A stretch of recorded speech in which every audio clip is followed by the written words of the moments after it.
Throughout history, freethinkers have outraged the religious with their wacky ideas about the virtues of free speech, reason, and of course, eating babies. Now, God is dying, and it's time to dispose of his remains.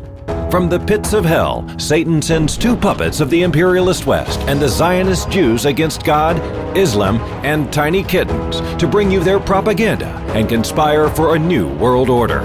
This is Secular Jihadists for a Muslim Enlightenment with Ali Rizvi and Armin Navabi.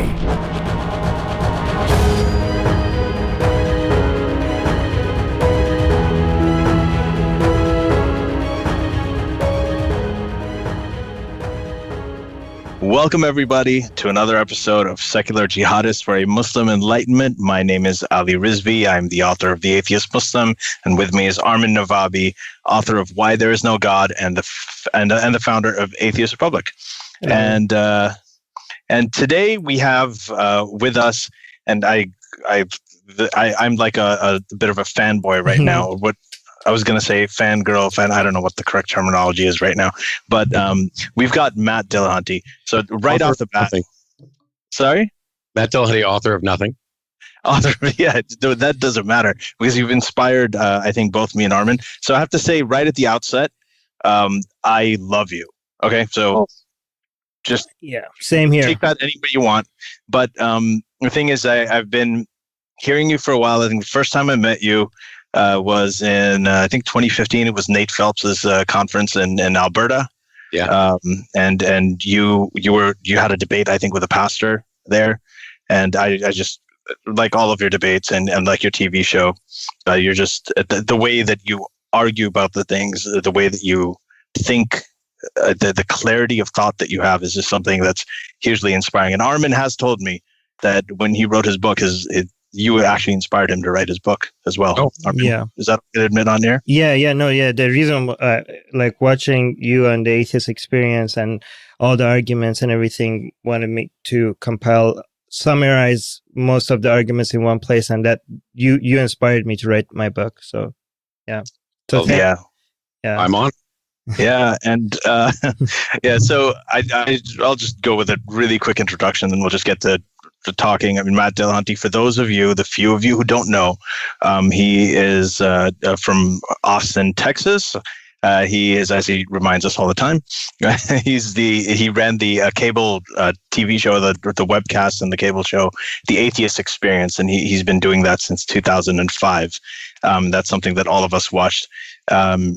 And from then onwards, I mean, he's just done a lot of debates. He's also a magician. He does a lot of magic shows. He's been doing that since he was very young. And most recently, I think your debate with Jordan Peterson actually got a lot of airplay. And we're going to talk about that as well. That's all on YouTube, and you guys should watch it if you haven't already. So, Matt, we're going to get into a whole bunch of topics. Just wanted to tell you a little bit. We have a lot of atheists, agnostics, secularists from Muslim backgrounds that listen to our show. So that's actually a lot of our audience. And one of the reasons we're really excited to have you on is because I think that some of the way that you engage with theists and the way you engage with religious people, the way you have conversations with them, the way you've debunked their arguments or answered them, I think, for so many years, there are many people who want to have these conversations with their families in the Muslim world and, with their teachers, with their families, with their community members, their imams. So we wanted to kind of also get an idea of some of the insights you may have on just the art of debate and how to engage people and how that may apply in a world where this kind of conversation is fraught with a lot more, I guess, at this point, many really deadly risks, quite literally, that you don't see as much in the Christian world anymore. So I thought that'd be a good sort of conversation to have. But to start with, can you just tell us a little bit about how you started out and just a quick bio? Yeah. So a sperm met up with an egg. I was. Is that self-evident, Matt? Well, it is now. I should say that it's a good starting point. The de facto thing is that if you meet somebody who appears human, they probably started with a sperm and an egg. Okay. But I was raised primarily Southern Baptist, walked down the aisle around the age of 5 to accept Jesus in my heart, was active in the church all those years. And people in the church, including, my parents and others, thought that God wanted me to be a preacher. I was terrified of that. I was terrified of public speaking. I went in the Navy when I was 18, did 8 years in the Navy, got out, worked in the tech industry for a number of years. And then around 2000 or so, I lost my job, and pretty much I thought God was punishing me. So for, caring about my career and not becoming a preacher. And so I said, okay, God, if you want me to, I'll do it. And I spent about 1.5 years locked up in my house, alternating between playing video games and doing a lot of kind of prayer and study to figure out what it was God wanted. And long story short, at some point about 1 year into this, I realized that I could not be a Christian anymore. I'd always been a skeptic, but hadn't applied it to my religious beliefs. And shortly after that, I decided I was going to, if Christianity isn't true, is there something true in it? Or is there some other religion that has truth? And can I, explore these things? And I joked that for years that I started with Buddhism to figure out if I'd have multiple lives to explore this question, because it's too big for one lifetime to, dig into every religion. And then eventually it led me down a road far closer to philosophy to figure out what kind of God might exist, because that would direct my search better. And ultimately, at least for now, I'm an atheist, skeptic, humanist. And one of the reasons I was so happy you guys invited me on is because you're talking about your audience primarily being ex-Muslims, et cetera, which isn't the realm that I normally play in. I think in the 14 years I've hosted the Atheist Experience, we've had maybe 4 or 5. We had several ex-Muslim callers, but we only have like 4 or 5 actual Muslims call in. And I have no real expertise there. But when you're debating and arguing about these things, first of all, one of the things I point out to people is you don't have to have any expertise.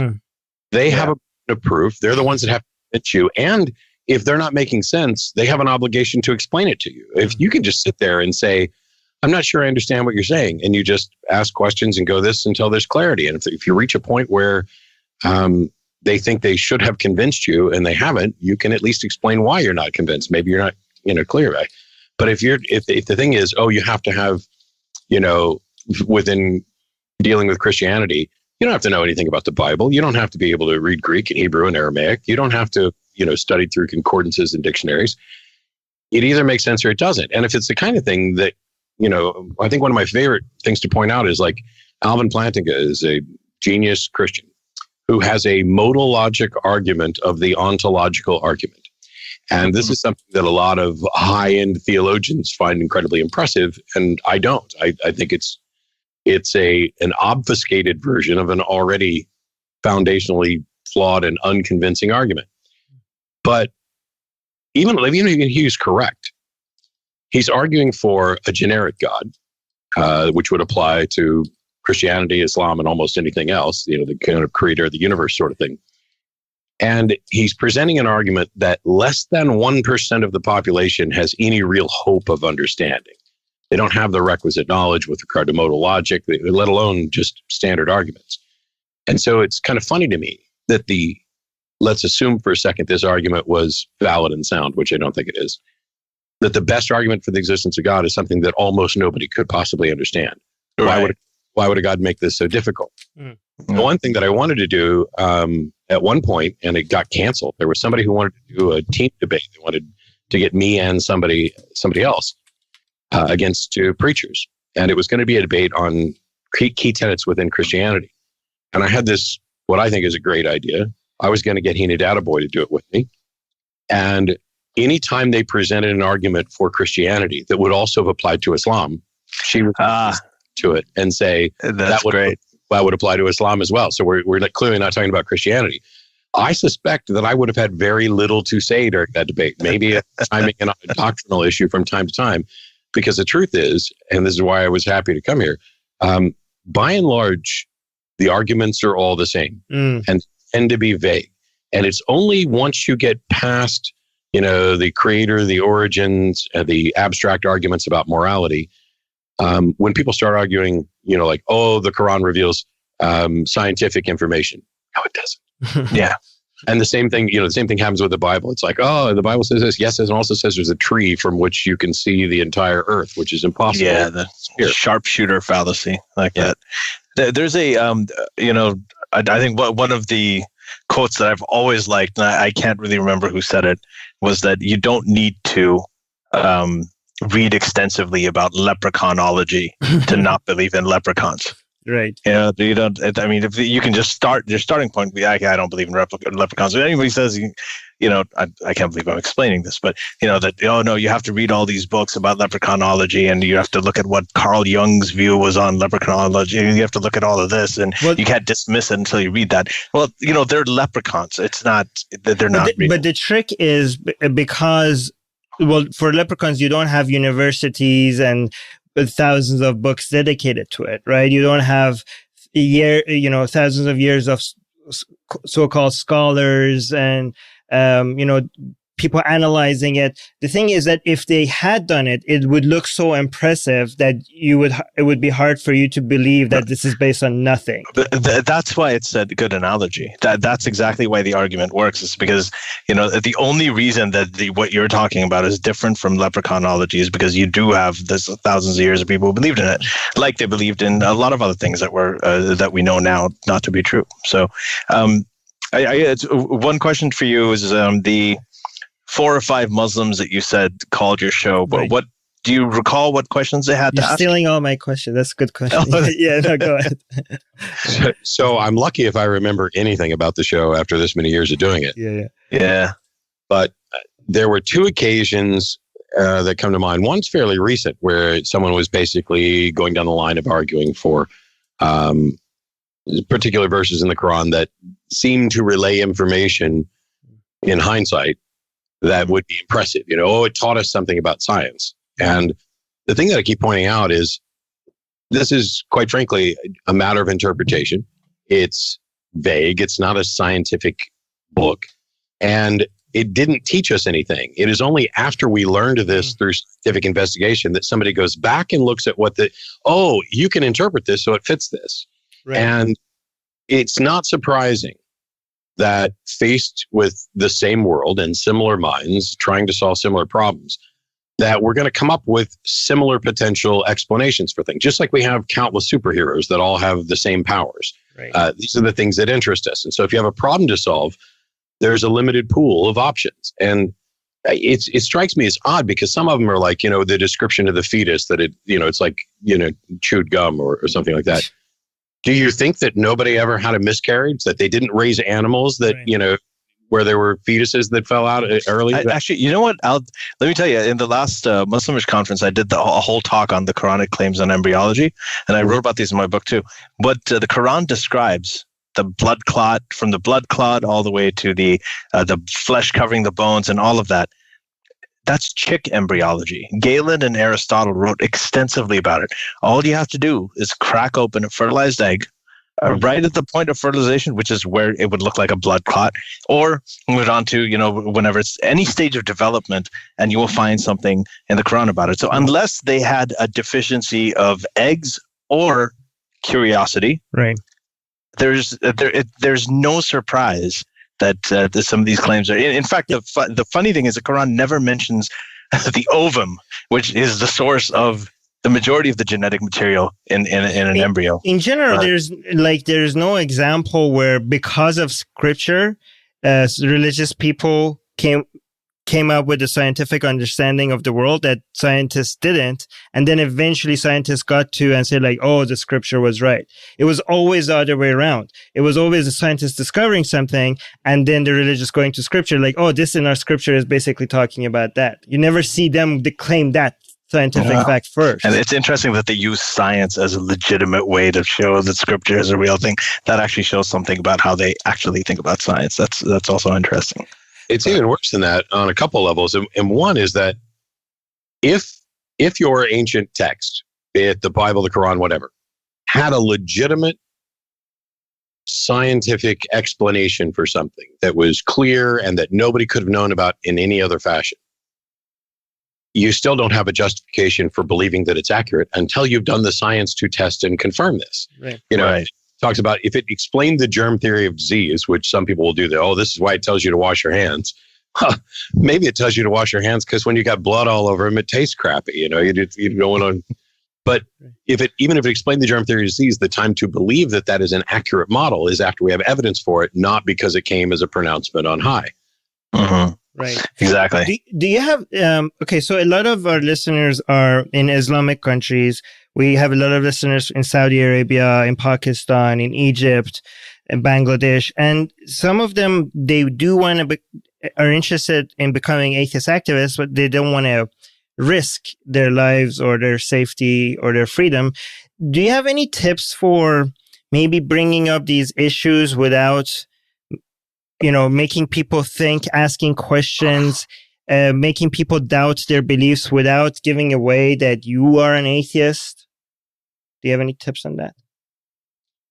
I want to preface this by saying that it may in fact be incredibly arrogant and irresponsible for me to give any tips like this to someone. I'm never in a position where my life is likely to be endangered because I speak out about something. Mm-hmm. And I want to, caution people that if you're in that situation, we'll do everything that we can to be supportive. And I would prefer that people not put their lives at risk, that they find a way to do this. And one piece of advice that I give to, in particular, I've had teenagers, Christian teenagers, who become atheists and then they get cut off from their family. We have to find them new homes. And, their lives aren't in danger. We haven't had to hide them as we have some ex-Muslims. But when people ask me about coming out, the one piece of advice I always give everybody is don't make a big deal out of it. Don't do a sit down like, oh, I have something important to tell you. And at least at the beginning, especially if you're not sure how things are, don't use the A label, the atheist label at all. Because it's in much the same way that if you tell me something and I say, I don't believe you, I'm not calling you a liar. I'm saying I'm unconvinced that what you're saying is correct. I may think that you're lying. I may not. I just may be unconvinced. And if you use the language like that, and I don't know how well this is going to translate through various language barriers, but if you use the language of being unconvinced, now, instead of looking like you are in opposition to Allah or in opposition to Yahweh, it now looks like you are just engaged in some doubt. You have some concerns, which is all real and true. And it puts the person you're talking to in a position of wanting to address your concerns so that they can bring you back. And if all you're is asking questions, that's not as threatening as you are wrong. You can say all day about the Holy Quran and Allah, and this is an abomination, and science disproves this, and you have no evidence for that. All of that is attacking. And while that can be useful, there's a way to be. I mean, I'm fine with ridicule and mockery and all those things, but those come from a privileged position of safety. I can do whatever the hell I want and not really do anything. If you're not in that position, then the best thing to do is to be honest and say, I'm just not convinced that this is correct, or I have doubts and questions about this particular interpretation or this particular school of thought, and get them to defend the positions that they hold. You may find that works wonders in getting them to begin to doubt things too, or to get them to acknowledge, hey, I've always struggled with this too. I have concerns about, putting the onus on women to cover themselves so that they don't corrupt the men. Why isn't it the case that the men are seemingly incapable of, not wanting to stick their penis everywhere? Or not people. And if you have those kinds of conversations, you may find that the people you're talking to, while they're nowhere near ready to acknowledge that they're an atheist or that they want to discard all of Islam or Christianity or anything else, they all have doubts too. And that puts you guys in a position where you can have a conversation that's not overly threatening and yet still honest. Yeah, honest. Sorry, go ahead. No, I really like that you said and yet honest, because this leads me to asking you what your thoughts on pushing for changing Islam or reforming Islam instead of going out and trying to make people leave their religion. What are your thoughts on that? I've kind of danced around on this because, I've talked to you, I talked to Faisal, I've talked to Hina, I've talked to a number of different people about this, and I'm not completely sure. As a purist, I really don't care if somebody wants to reform their religion and make it softer. I want anything that's not true and potentially harmful gone. And I think that if you reformed any religion sufficiently to where only the good was left, you wouldn't have anything that looks like that religion in the first place.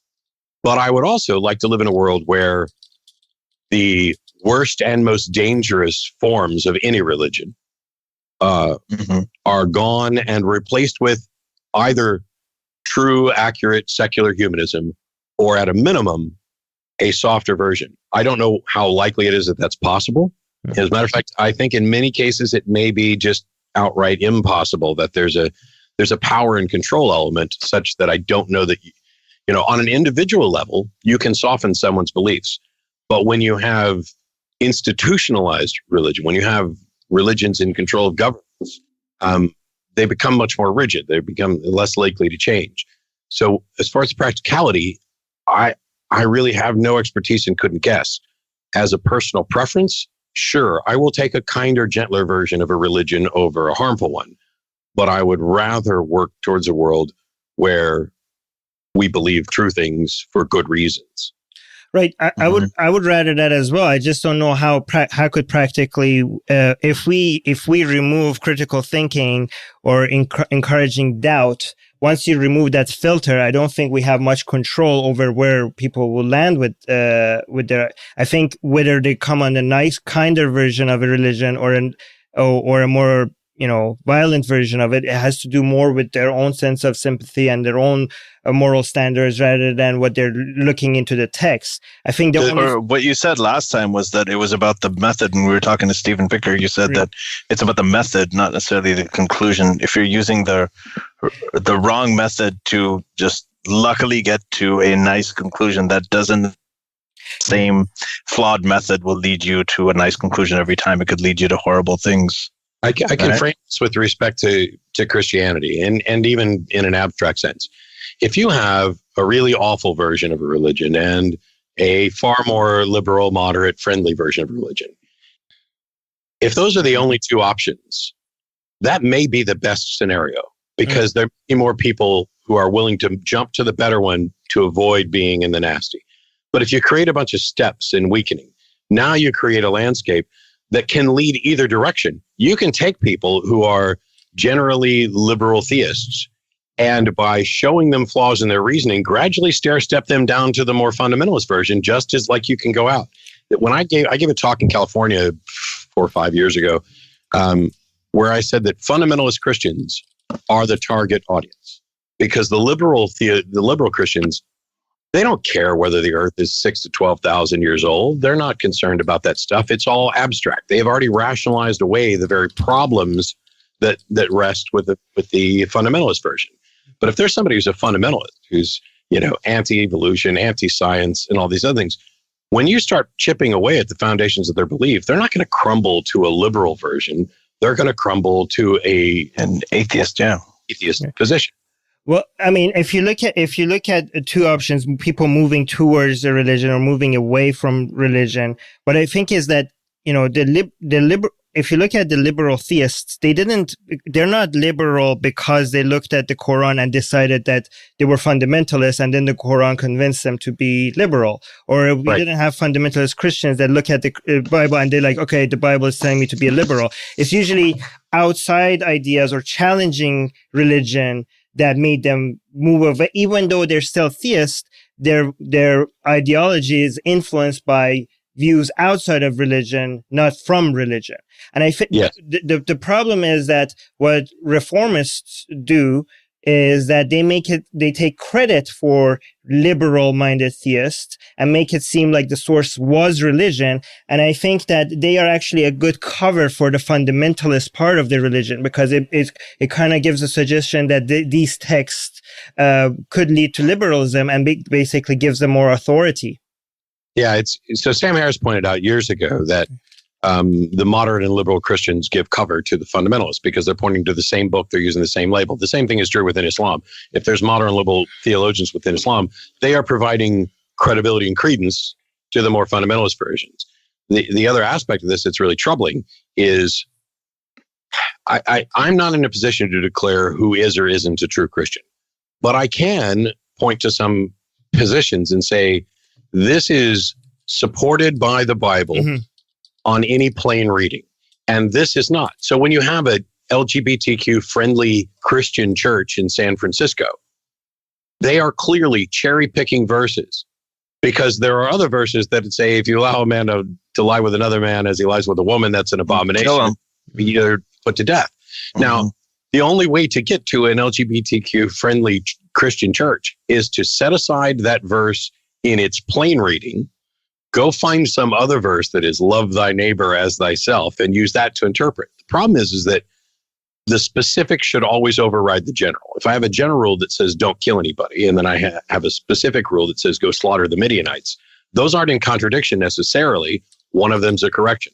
But if you take the specific one about slaughtering the Midianites and argue that the general rule no longer applies and we can kill everybody, now you've got a mistaken reasoning, which is why Westboro Baptist Church, despite being despicable human beings, the foundation for their claims and their beliefs, it is more biblically sound than that gay-friendly church in San Francisco, or the church down the street from me that is wanting to be, ecumenical. Let's have everybody in. Let's work with, the imams down the street, or the Buddhist temple. Let's, get everybody together. They don't have as solid of a foundation as Westboro does. And this is, I think, granted, I am no expert on Islam, so I'm not going to be preaching to you guys about this. But I think that applies as well when we're talking about distinctions between Sharia law or Shia, Sunni, Sufi stuff. ISIS is one of the examples. ISIS, the majority of the stuff that they do, the majority of it actually is completely consistent with the Quran and the Hadith. The Hadith are the traditions of the Prophet of Muhammad. So it actually is. Most of the stuff is backed by them. Sorry. Go ahead. Yeah. Sorry. Go ahead. Go ahead, Armin. Go ahead. When you say that you're not in a position to say who's a Christian and who's not, isn't there don't we have the fact is that somebody doesn't follow Christianity doesn't mean they're not a Christian. It means that they're not a very good Christian. I have no problem defining a Muslim and defining Christian. Maybe somebody disagree. I could just say a Muslim is a person that believes in Allah, Muhammad as the last prophet, and the Quran as the word of God. That doesn't mean that they follow Islam. The definition of Islam is separate from that, right? I mean, they might have never read the Quran. They might not follow the Quran. I think the mistake a lot of people make is that when they talk about a Muslim, they reduce them to Muslim and nothing else, as if they're not influenced by anything else other than Islam. Most Muslims have never read the Quran, let alone the Hadith, where most of the laws and rules and laws come from. Most Muslims don't even speak Arabic, and even many of the Muslims that have memorized the entire Quran cover to cover, if you ask them what it says, they have no idea what they've memorized. They just know how to recite it. So they're Muslims, but Islam is not a big part of what their decision-making process for most Muslims, right? So, I can clarify this so it's easy. When I say that I don't get to identify who or who isn't a true Christian, I'm talking about doctrinal disputes between various versions, where the Catholics and the Protestants and the various Protestant stuff. I can look at, so for example, I'm not a Christian. I can also say with confidence, neither one of you guys are Christians. Right. Because there's some minimal definition which includes a self-identity. When I say I don't get to decide who's a true Christian, I'm saying I don't have a position or I don't get to assert who is correct in their doctrinal interpretations. Right. So I can't say the Southern Baptists have it right and the Catholics have it wrong, although I used to say that when I was a Southern Baptist. But what I can do is argue on behalf of who's making an argument to the Bible as a biblical foundation, whose version is more consistent with the Bible in a plain reading. So the LGBTQ church in California or wherever it is, they are on less firm biblical footing. Right.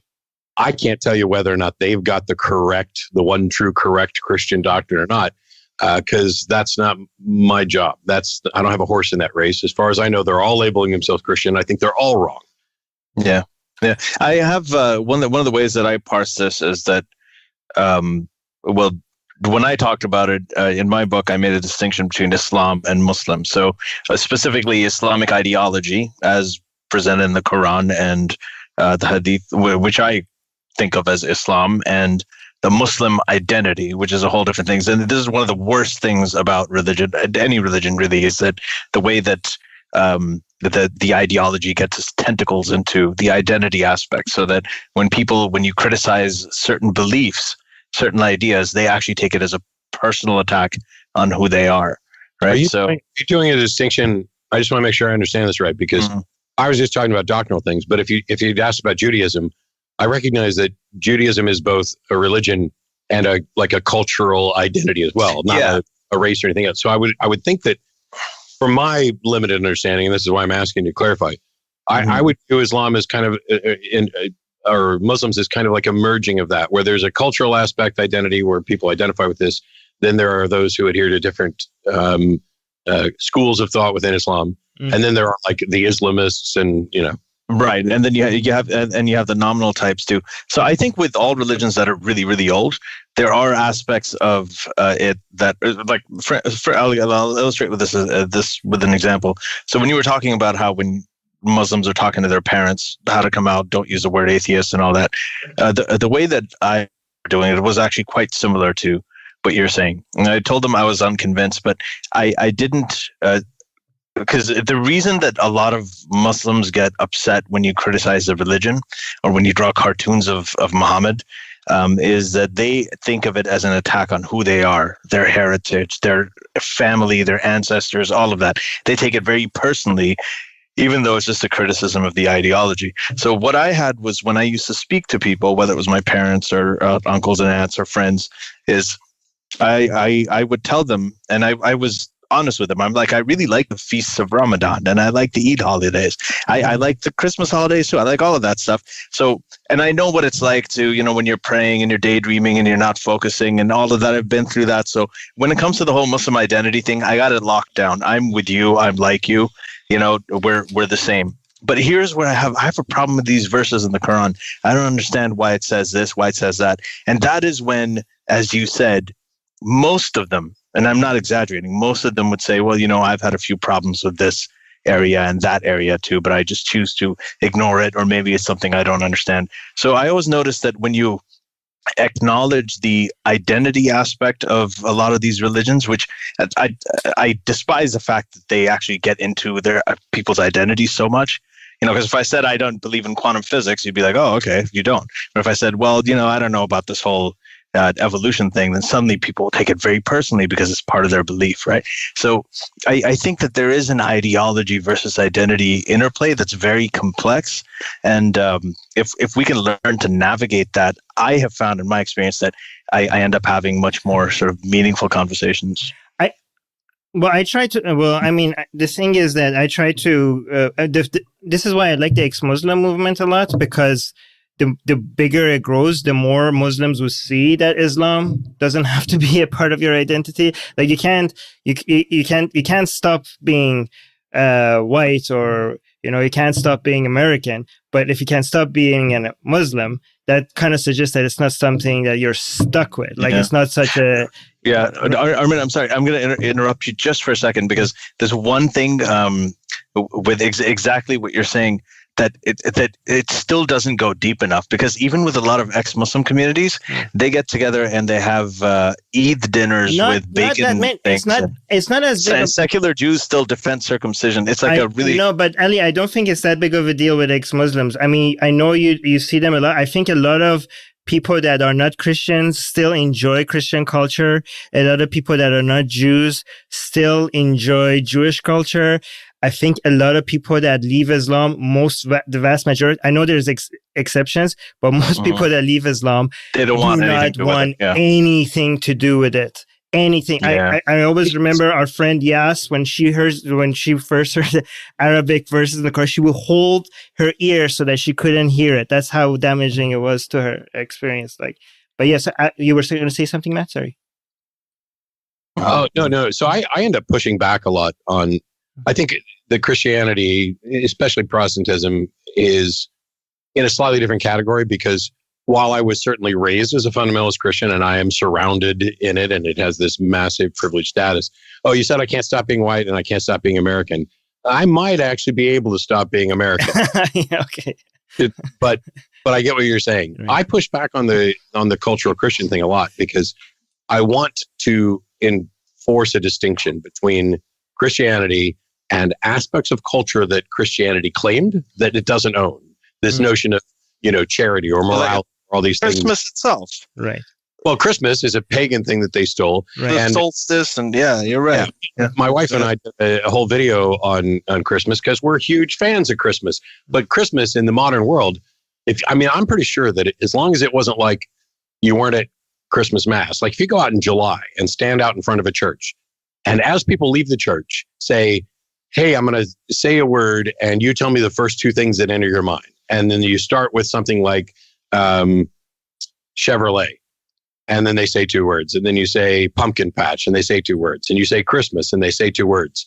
I would be shocked if either of those words was Jesus. The things that are going to come to people's head generally with Christmas, including Christians walking out of church, is going to be presents, Santa Claus, family, trees, lights, all of these things that have nothing to do with Christianity.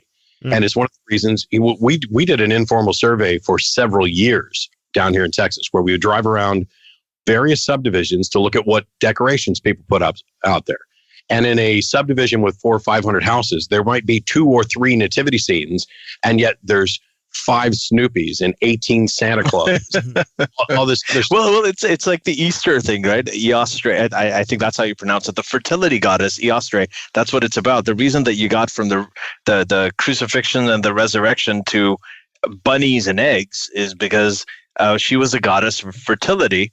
Yep. And bunnies, mate. They have a lot of intercourse, and eggs are a sign of fertility, and that's where, and even the word estrogen actually comes from.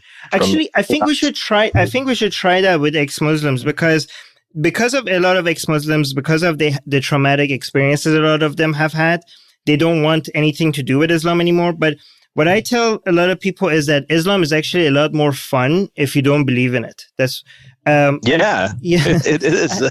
And there is a lot of interesting history and stories and like detective analysis of where this verse came from, how did this get here, what hadith. I think if we introduce ex-Muslims to after they get over the experiences they had, that actually, if you talk about Islam and Islamic history in a fun way, the same way, you might talk about the Viking religion, same way you might talk about the Greek religion or Mayan religion. Exactly where I was going.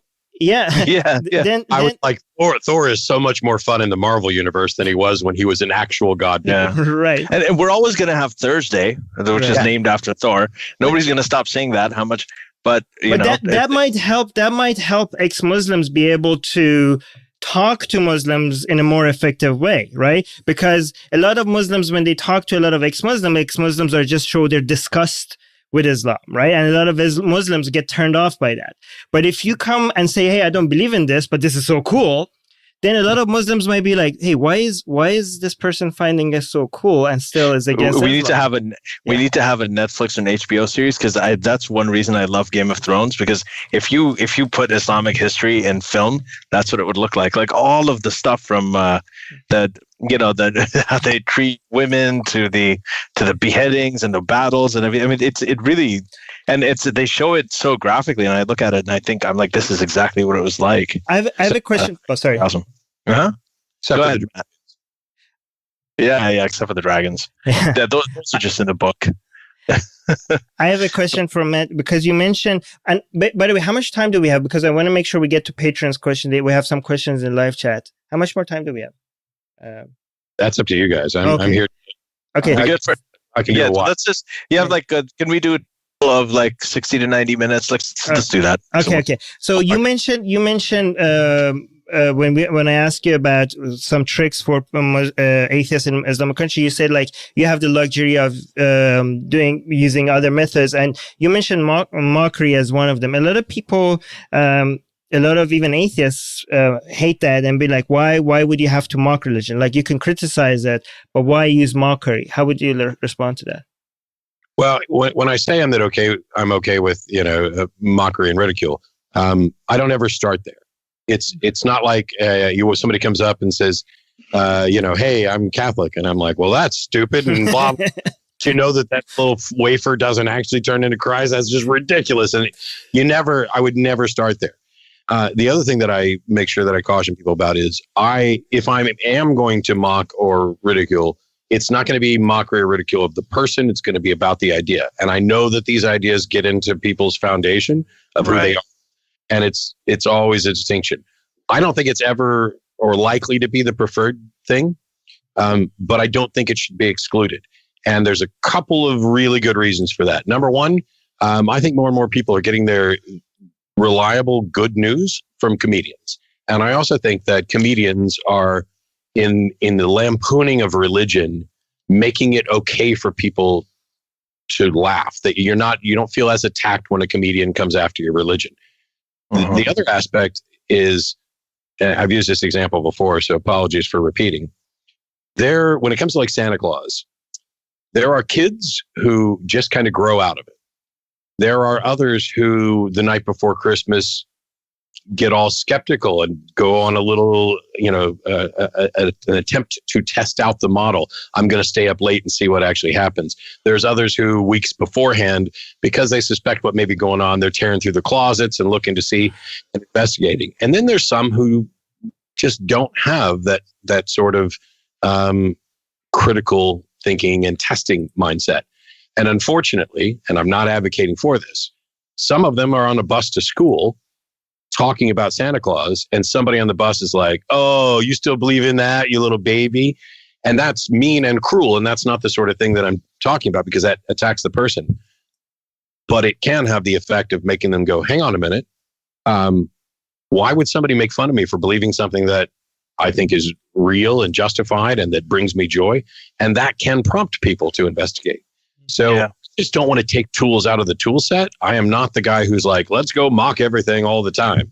And I don't think that's ever been kind of the This is, I don't know if this sounds cynical or not, but a lot of times what happens is that if you have a bunch of people who make other people feel dumb for believing something, you don't want to feel dumb. You want to be part of the crowd that actually isn't. You want to feel like you're above that.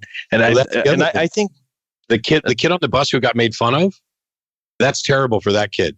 But if he's sitting next to somebody else who secretly believed and they watched their friend get made fun of, that empathy for their friend of, I don't want to be mocked like that, can be a thing as well, which is why when I'm doing a TV show, I'm not so concerned about changing the mind of the person I'm talking to. I want to present the best case and the best reasons, because I know there's somebody out there watching who thinks exactly like that person on the phone. And when that person winds up embarrassed through their own, poor debating skills, or I want that other person to say, wow, I'm glad I wasn't on the phone, because I would have said what that guy said and I would have looked silly. I better go do some more research. I actually, sorry, I mean, one small thing. I actually think that is, if what you said, and Armin, you were talking about this too. People in the Muslim world, a lot of times, at least I remember, a lot of them are so frustrated because they can't speak out and they're censored and they're like oppressed by their governments, by their families, by everybody's. Is when they do get a chance to speak, they tend to be very aggressive and very sarcastic and very mocking in a way that, because this is what I've noticed. They like, for example, Richard Dawkins. They love Richard Dawkins because they feel like the respectful dialogue is kind of a privilege for people in open societies who can speak freely, right? So sometimes I've actually noticed, at least in my crew, when the sort of the underground atheists and secularists would talk among each other, that there was a lot of mocking, a lot of, there was some religious person trying to defend it. They were brutal with them. But Armin. Yeah, no, I was just going to say that how great the example Matt gave was, because this is actually something that we see on Atheist Republic and other pages, is that when you actually make fun of the idea, you get more religious. Like if you just say this is wrong, religious people are like, okay, they just think this is wrong, and they don't engage. But when you actually make fun of it is when they think like they need to come and defend their religion. And a lot of times you see sometimes when people come and defend their religion, the end result is that they change their mind. We have so many examples of people that are a fan of our pages and they say like, hey, I'm an atheist and I came to your page because you made fun of me or religion, and I came and defend Islam or Christianity, and now I'm an atheist myself. So given that, stuff that makes fun of their ideas gets better engagement, kind of suggests that you're right, that this is a very powerful, there are many different ways, but I don't think we should abandon any of them. Yeah. Right. And another thing to point out to religious people is that the Quran makes fun of, Islam makes fun of Christianity, right? Christians make fun of Islam, So, and I don't think there's anything wrong with that. They should be, and all of them make fun of atheists, right?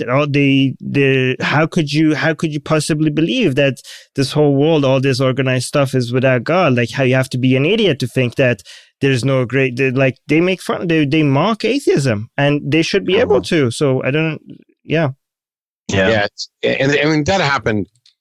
It happens, and I get why this happens. So just a week or two ago when I was on the show, there was a guy who was like, I just can't believe that you guys are fine with the notion that everything came from nothing. And Sunday night I was in Dallas doing a debate with Blake Junta again.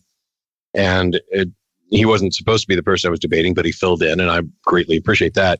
But a guest who was there with him, they like me. We get along. And yet they are baffled by the fact that I'm willing to say, I don't know. And they're like, how can you just be comfortable saying you don't know? And I'm like, because that's the right answer. Here's a question. I don't know what's true. Yeah. It's a bunch of people who are pretending to know the answer or who are convinced they know the answer. Right. And yet they don't seem to be providing compelling evidence. If you ask me, how is your lawn so green? I know the answer to that. I pay a bunch of smart people who have studied the actual elements that are required to grow, green grass in Texas, which is not the easiest thing in the world, to come out and fertilize and take care of the lawn on occasion. Do I know the specifics of it? No, but I have a good grounding. If you ask me why there's something rather than nothing, I don't know. I'm not even sure that that's a sensible question. Maybe it's the case that there had to be something, or that there's no other possibilities. But when you tell me that you have the answer to why there's something rather than nothing, and it's because there's this transcendent magical being who exists outside of space and time and is in charge of it, that is something. Blake actually commented that it was a really simple explanation, and I laughed out loud, which I don't normally do, and I know he didn't take it personally, because while it is simple to say God did it, that's a simple thing to say, and it's a simple thing for people to get. But the actual claim that you're making is incredibly complicated. It is what you're saying is there exists some being not tied to space and time who has these capabilities, who did all of these. When you look at what you're actually saying, it's incredibly complicated. Yeah, you're adding a conscious being, which is one thing so complicated, to the beginning of everything. It's just out of nowhere. Like that. That's a very, very huge claim to make. Right? Yeah, it's like, hey, what is it just creates another question. It creates another. You end up back at square one, right? All the problems they have for why we can't explain where things come. Like, what are you talking about? You're adding the most complicated thing to the beginning of everything. The whole idea is, Anyway, is there morality? It's the same morality. Every objection that anybody launches with regard to a secular morality is actually an objection that their religious morality or their religious model cannot solve. They say, oh, well, if there is no God and you guys are just advocating for secular morality, then if you think this is moral and somebody else thinks that it's not, you have no way to resolve it. You have nothing to point to. And I'm like, well, that doesn't change just because this person is saying that they're going to point to their God, because I'm pointing to the physical facts about reality. If we can't agree on what to point to, it doesn't matter. You say that I'm pointing to God. Okay, I'm pointing to Thor. I'm pointing to pick a God. Which God should we point to? How do you get to and all of these things they're objections to things that they can't solve, but they feel like they've been solved. Right. Why is it something rather than nothing? Oh, it's God. Why? What is your foundation for morality? Oh, it's God. God is this abstract panacea, this catch-all answer to everything that serves as an answer, but explains nothing. Right. I mean, even if you point to the same God, you can't seem to agree what the same God says, right? So yeah. Yeah. So I wanted to. Sorry, Armin. Yeah. Did you have another question? I just wanted to see if we could go to the Patron questions. No, we'll get to the Patron. We just have one more topic to cover before we do, and that is because this is actually something that all the patrons want to know about, and that's your debate with Jordan Peterson, with which a lot of us watched. And so I have a small story. I'll try not to take too much time.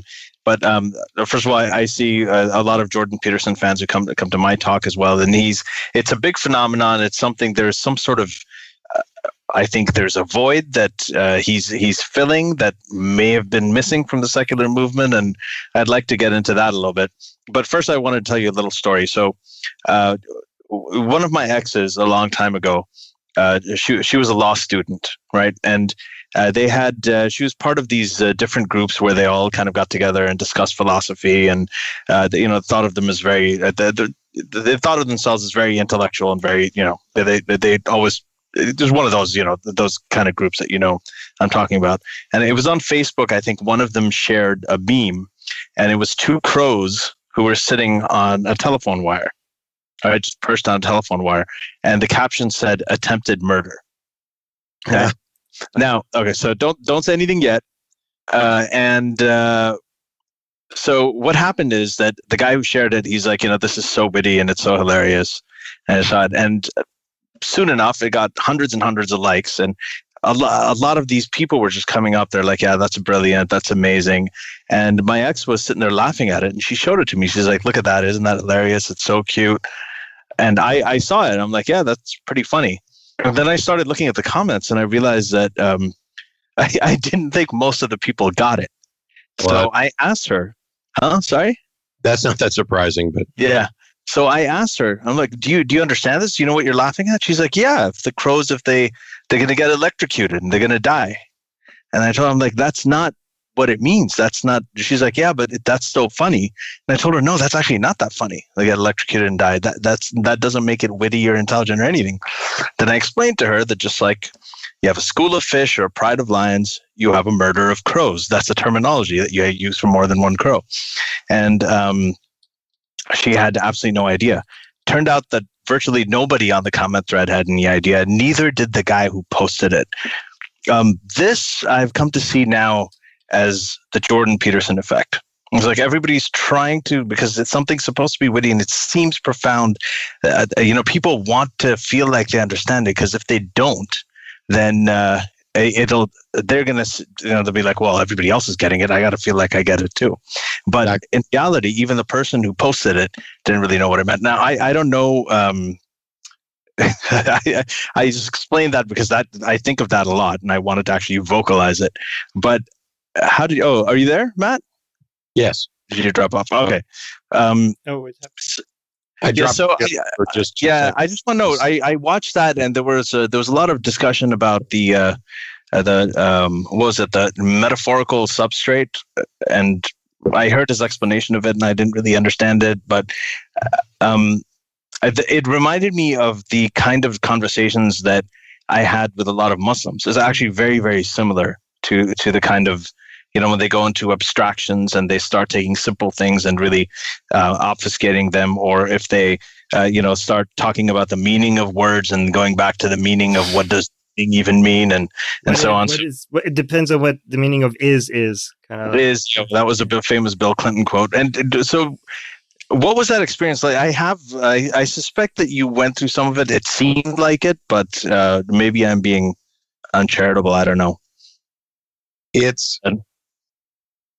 Okay, so man, there's a lot to potentially address and unpacking. There's other people who that was me venting more than question. But no, I'm talking about the thing in general, because I've had other people say that to them, it's like the Peterson fans are freshmen in a class. The professor says something that they don't understand, and they look around and everybody else is nodding, so they nod as well. Yeah. And I said that much of what he says, I would label a deepity, which is Dan Dennett's daughter, his associate's daughter's term for something that sounds profound, but to the extent that it's profound, it's actually false. And to the extent that it's true, it's trivial. Love is all you need. It sounds profound, but it's not really there. And I wasn't at the events that Jordan did with Sam, but Sam and I talked briefly before the event, because the one I did with him was before he and Sam went on this big tour. And it was funny because people were like, okay, define God. And I was looking for the actual quote. I read it in an article yesterday, but I can't find it at the moment. If you look at when Jordan was asked directly to define God, it is babble. They are English words. They present a concept that could certainly be viewed as deep. And yet what he has defined, actually he didn't define anything. What he has described does not match up with the God of classical theism, does not match up with what billions of Muslims and Christians would identify as a God. We're not even sure if it's an agent. It is all metaphorical. And that's because I think Jordan is obsessed with this notion of archetypes and the metaphor, that there's something of value in belief in a God thing, even if it's not an actual thinking agent, even if it's not a being, even if it's just this abstract kind of metaphorical notion, which is why he thinks that Sam and I, and pick an atheist, that we all have gods. We just don't want to recognize that we have gods, because he's so fast and loose with what God means. If I tell him that I advocate for the principles of secular humanism and the scientific method, well, those are my gods. Those are the things in which I put my trust or my confidence for guiding my life and other things like that. And I can understand that. And I think this is why there's some appeal to him, especially amongst some atheists, because the thing that frustrates me, and I have not read his book, so I have some friends who've read his book who, Hugo and Jake, have evidently been doing amazing critiques of it. But when you go through his 12 rules for life, which somebody... he sent it to me. He sent me a copy here. And it was ironic that he said rules-based systems don't work, and then his book is 12 Rules for Life. But I just looked through a quick list, and one of the 12 rules, of the 12 rules is speak clearly. Now, I dare anybody to take his rambling definitions or descriptions of God and add and honestly describe that as speaking clearly. And it seems that Sam had a lot of trouble with him with respect to this notion of truth, because Sam and I view truth as that which is compatible with reality, which is consistent with reality. Jordan has a view of truth that is, it's true if it's useful. That's why he's in love with so much of the metaphor, because if you can derive value for something, then it's true. But if you push him, if he's talking about something, is this a pencil? You get a straight answer. And if you ask him, what do you mean by God? You don't get a straight answer. And I think it's as telling as anything. Well, that's, go ahead, Armin. Right. I think when they say metaphorical truth, is kind of like saying alternative facts, basically. It's kind of the same thing. You call it metaphorical truth because it's not true. Or alternative medicine. Exactly. If it was true, you wouldn't need the metaphorical qualifier. Right. Yeah. But one thing, the fact that the definition he has for God, I mean, this is not something new. Like a lot of people, when something is indefensible, you just change the definition to something that is defendable, right? And you just defend this new thing that weren't even challenging. That's why when people say, "Oh, God is love," like, well, we have word for that. It's love, right? You could just name whatever that exists. You could name a God, and now God all of a sudden exists because we know love exists, right? And it's easy to defend, that, or nature. Call nature God, and now God is real because nature is real. So I think that's something people have been doing forever. It's nothing new about that. The problem with that is that these are the same people that, Jordan Peterson fans that argue listen, Christianity is so old. There must be something useful there. There must be something that keeps our civilization or identity together. And he's right. I think he's right. If these are stories, if they're not pointing to true things, it's true beings, these stories are about us. They are about how our psychology tried to answer the questions of the world and guide our lives. And I'm fine with the notion that there's something. By the way, I found the quote or quotes. This is Jordan Peterson asked what he means by God. Quote, God is how we imaginatively and collectively represent the existence of an action of consciousness across time. Quote, God is that which eternally dies and is reborn in the pursuit of higher being and truth. Quote, these are all things that he said? Yeah, it's a big list. Yeah. God is the highest value in the hierarchy of values. God is the voice of conscience. God is the source of judgment, mercy, and guilt. God is the future to which we make sacrifices. Now, those things are strange descriptors of God as a metaphor, actually a collection of different metaphors, because the future to which we make sacrifices is different from the eternal that dies and is reborn in the pursuit of higher being and truth. These are things. Separate things, yes. And it's funny because if you ask my mom, what's God? She's going to give you a very, very, Jesus Christ is God incarnate. God is the creator of the universe. If you ask most Muslims, to describe Allah, well, they're going to go straight to the Quran. They're going to go to the description that is there. And if you ask most of them, and I haven't, so I have to acknowledge that I'm guessing here, but based on their actions, I think this is reasonable. Do you believe that God, Allah, Yahweh, whatever, is a being, is a thinking agent that has governance over the universe? They are going to say yes without hesitation. Right.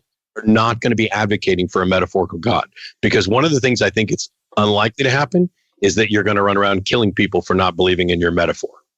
Right.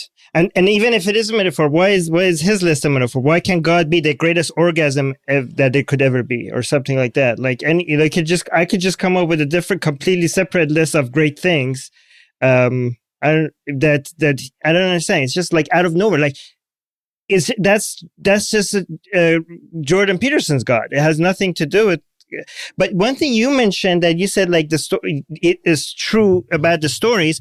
I don't think it's true. The stories that you're referring to is the same stories Jordan Peterson is referring to, because I think what the value in the stories that me and I think you guys see is the stories about religion rather than the stories religion tells. Right? Like when we look at Christianity and we find information there about humanity and about civilization, we see the story of religion and how it was created and how it evolved. What was the politics behind it? Well, how did it influence people? And we learn a lot from that.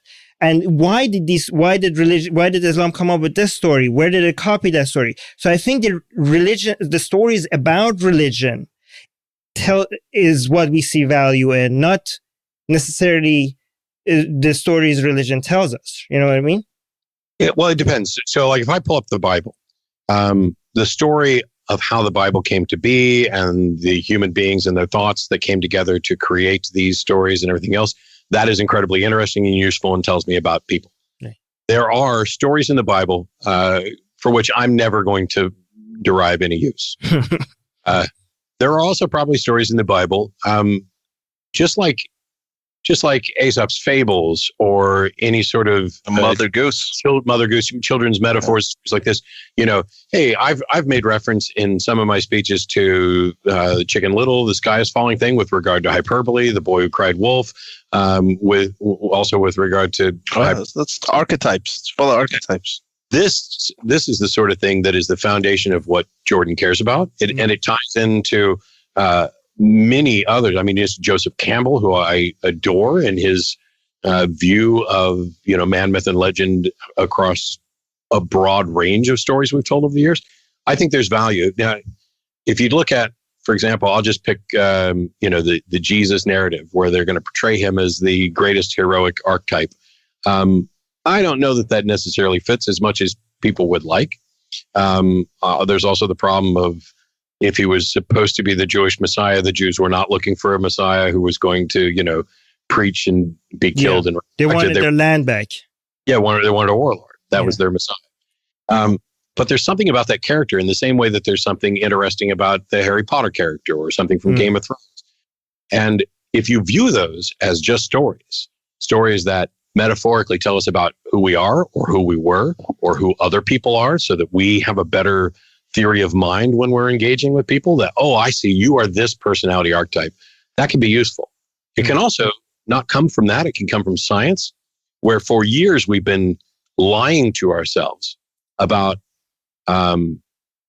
who is or isn't an alpha. You know? And it turns out that the original Wolf research that went into defining this is the alpha dog and all that, it was garbage. It was a mistake. There was, in fact, no alpha. So this characteristic that we thought was truth and ran with and talked about in every context isn't actually real in the sense that we always thought it did. And yet it became part of our cultural identity about who's the alpha in the room, who's a beta in the room. Because even though it's not discretely, completely accurate, it has become a part of our culture where you can still identify alpha-like characteristics with people. But even when you were talking about the stories and then you said or science, I think what you were originally talking about was also science, because you're not just talking about the stories. You were observing how people react to the stories and why they came up with this, or how people get value from these, and that's something I think we all agree on, that there's a lot of people who do get value on this stuff. But I don't think I don't agree with that. I think what the value that you were getting out of it is by observing the effect of the relationship of people. Like, we're kind of putting people and their stories under the microscope and why they come up with the stories and what these stories tells them about them. And to me, that's basically like studying other animals. This is science, but it's not just looking at the stories and getting value out of the stories. It's asking, why would the people at this time come up with this story? We're observing the people and the relation they have with the stories. Yeah, so the construction of the stories, that's sociology. That's telling us about who people were when the stories came up. Right. But the stories themselves, I think, can have enlightening information about who we are. Because one of the areas where I definitely agree with Jordan is that we are not particularly good at knowing exactly what it is that we believe or why. The thing I find incredibly ironic is that Jordan will tell everybody that they don't really know what they believe or why, and then he's evidently a mind reader who knows them better than they know themselves. That you're not a real atheist. Yeah, he can tell me that I'm not a real atheist, or a real atheist would be murders, or he seems to know more about who I am and my character than I do. And I would argue that can be the case. Like, I know there are people I've met where I understand something about their character that they have overlooked. And it has been the same for me, where people have told me things about myself that I wouldn't have realized if not for their insight. I'm not saying that's not possible. I agree with him that we are bad at it. We're bad at all kinds of things. I'm just not necessarily convinced that, and this is going to come off as glib, and from somebody who hasn't read his book, it's probably his fans are going to come after me. But clean your room, stand up straight, speak clearly. I think those are all good pieces of advice, but I don't find them particularly profound. And there are people who are looking at him as if like he's a guru who's discovered this stuff. Well, that's what I kind of wanted to get to that next really quickly. But actually, he says, if you can't clean up your own room, how could you change the world? But we have many examples of world leaders that needed even somebody to wipe their ass. So yet they were great leaders. Like, they couldn't. No, he's probably being metaphorical. Okay. But, yeah. So anyway, because we were talking about the void. That void in a second. So is there, we're talking about storytelling, we're talking about emotional appeal, how it moves people. Is there a space for that in the secular movement? Because what we do a lot is we'd have conferences and we have talks and we write articles and op-eds. And one example that I've given here before in the podcast is that, when I was growing up as a kid, homophobia was a norm, right? Everybody used to use all kinds of slurs against gay people, and it was considered really bad. And as kids, we grew up with that. And one of the things that changed, and people used to write op-eds about it. People used to have arguments about it. They used to have conferences about, civil rights or, rights for gay people. But then when the movie Philadelphia came out, and it didn't do everything. I'm not saying that it all changed because of it. But I remember watching that, and suddenly it was a fictional story, but it was a story. And it emotionally moved me, and that changed the way I started thinking about it. So it was a story, and there was all this other cerebral stuff happening, this whole conversation that I was thinking, I was like, okay, there's this side, there's that side. But that watching that fictional account that had some kind of emotional appeal, that did something to me, and it changed things. So I know a lot of people have done this with bullshit, right? Like, religion is all about storytelling. It's about emotional appeal, art, calligraphy, poetry, sculpture, all of that stuff.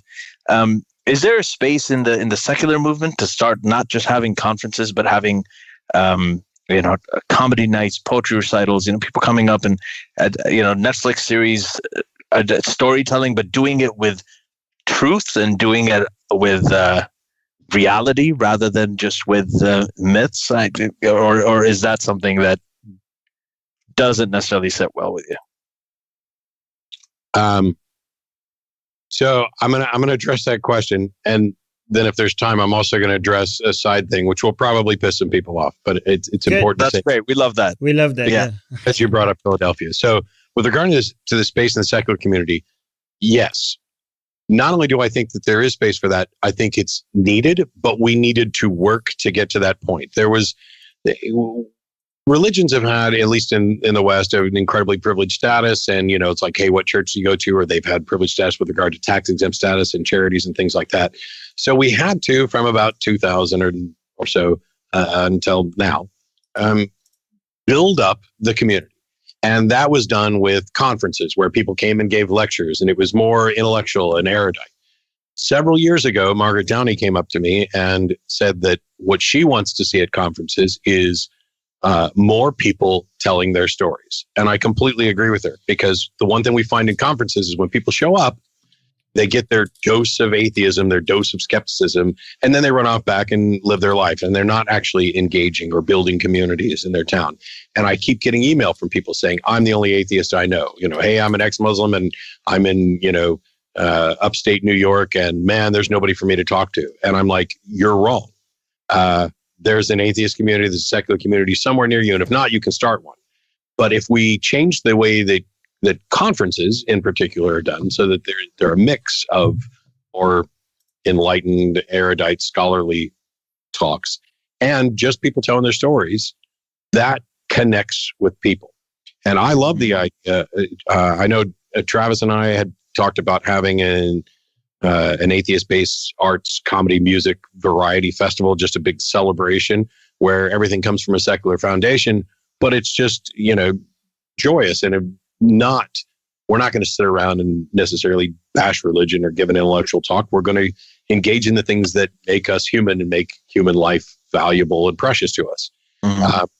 I'm sure there are other people planning and doing similar things. I like the idea of, maybe a Netflix series, since we might have missed the curve on that, because for a while they were buying anything, and now they're not buying as much as they used to. Mm. But if you get some good writers together to put together, I just saw this ad for a terrible looking sitcom, God Friended Me or something, where there's an atheist who God friends on Facebook or some social media and is messaging. It looks awful. And it looks almost like they didn't actually engage with, prominent atheists at all, or people who've been active in the community or in the conventions. I will watch it just to give it a shot. Because I liked The Good Place, even though, what I thought The Good Place was. Yeah, the afterlife. Yeah. That was funny. I mean, that kind of stuff is, you can enjoy it. Yeah. But the other thing I was going to say that ticked people off is you mentioned Philadelphia. And one of the things that stands out to me that the second you said that, because it was an incredibly powerful movie, and you had Tom Hanks, who is straight, playing a gay man with AIDS. Mm-hmm. Recently, Scarlett Johansson was just removed from a movie where she was going to play a trans individual, because the trans community was like, no, we want trans people to play those roles. And I completely understand and support that. If that was the case, if this was the best way to do this, by all means, get trans actors involved, get gay actors involved, play those roles, stop casting Mexicans as Arabs, let's let people represent themselves. Mm. However, the trans issues are so important that if what it takes to get that movie made is to cast someone like Scarlett Johansson, then that's the best thing we could do. Because when they removed her, that movie is probably dead now and will never get made. And there's a story that I agree with you. I think the whole thing about actors is that they play roles that they're not. Like they're. I remember when in Seinfeld, one of the most hilarious characters was this Pakistani guy named Babu Butt. I don't know if you watched the show.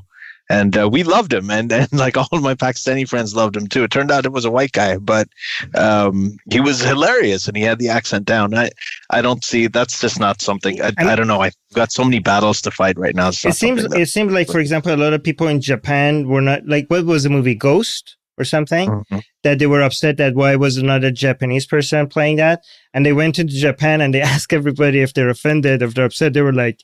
Nobody said they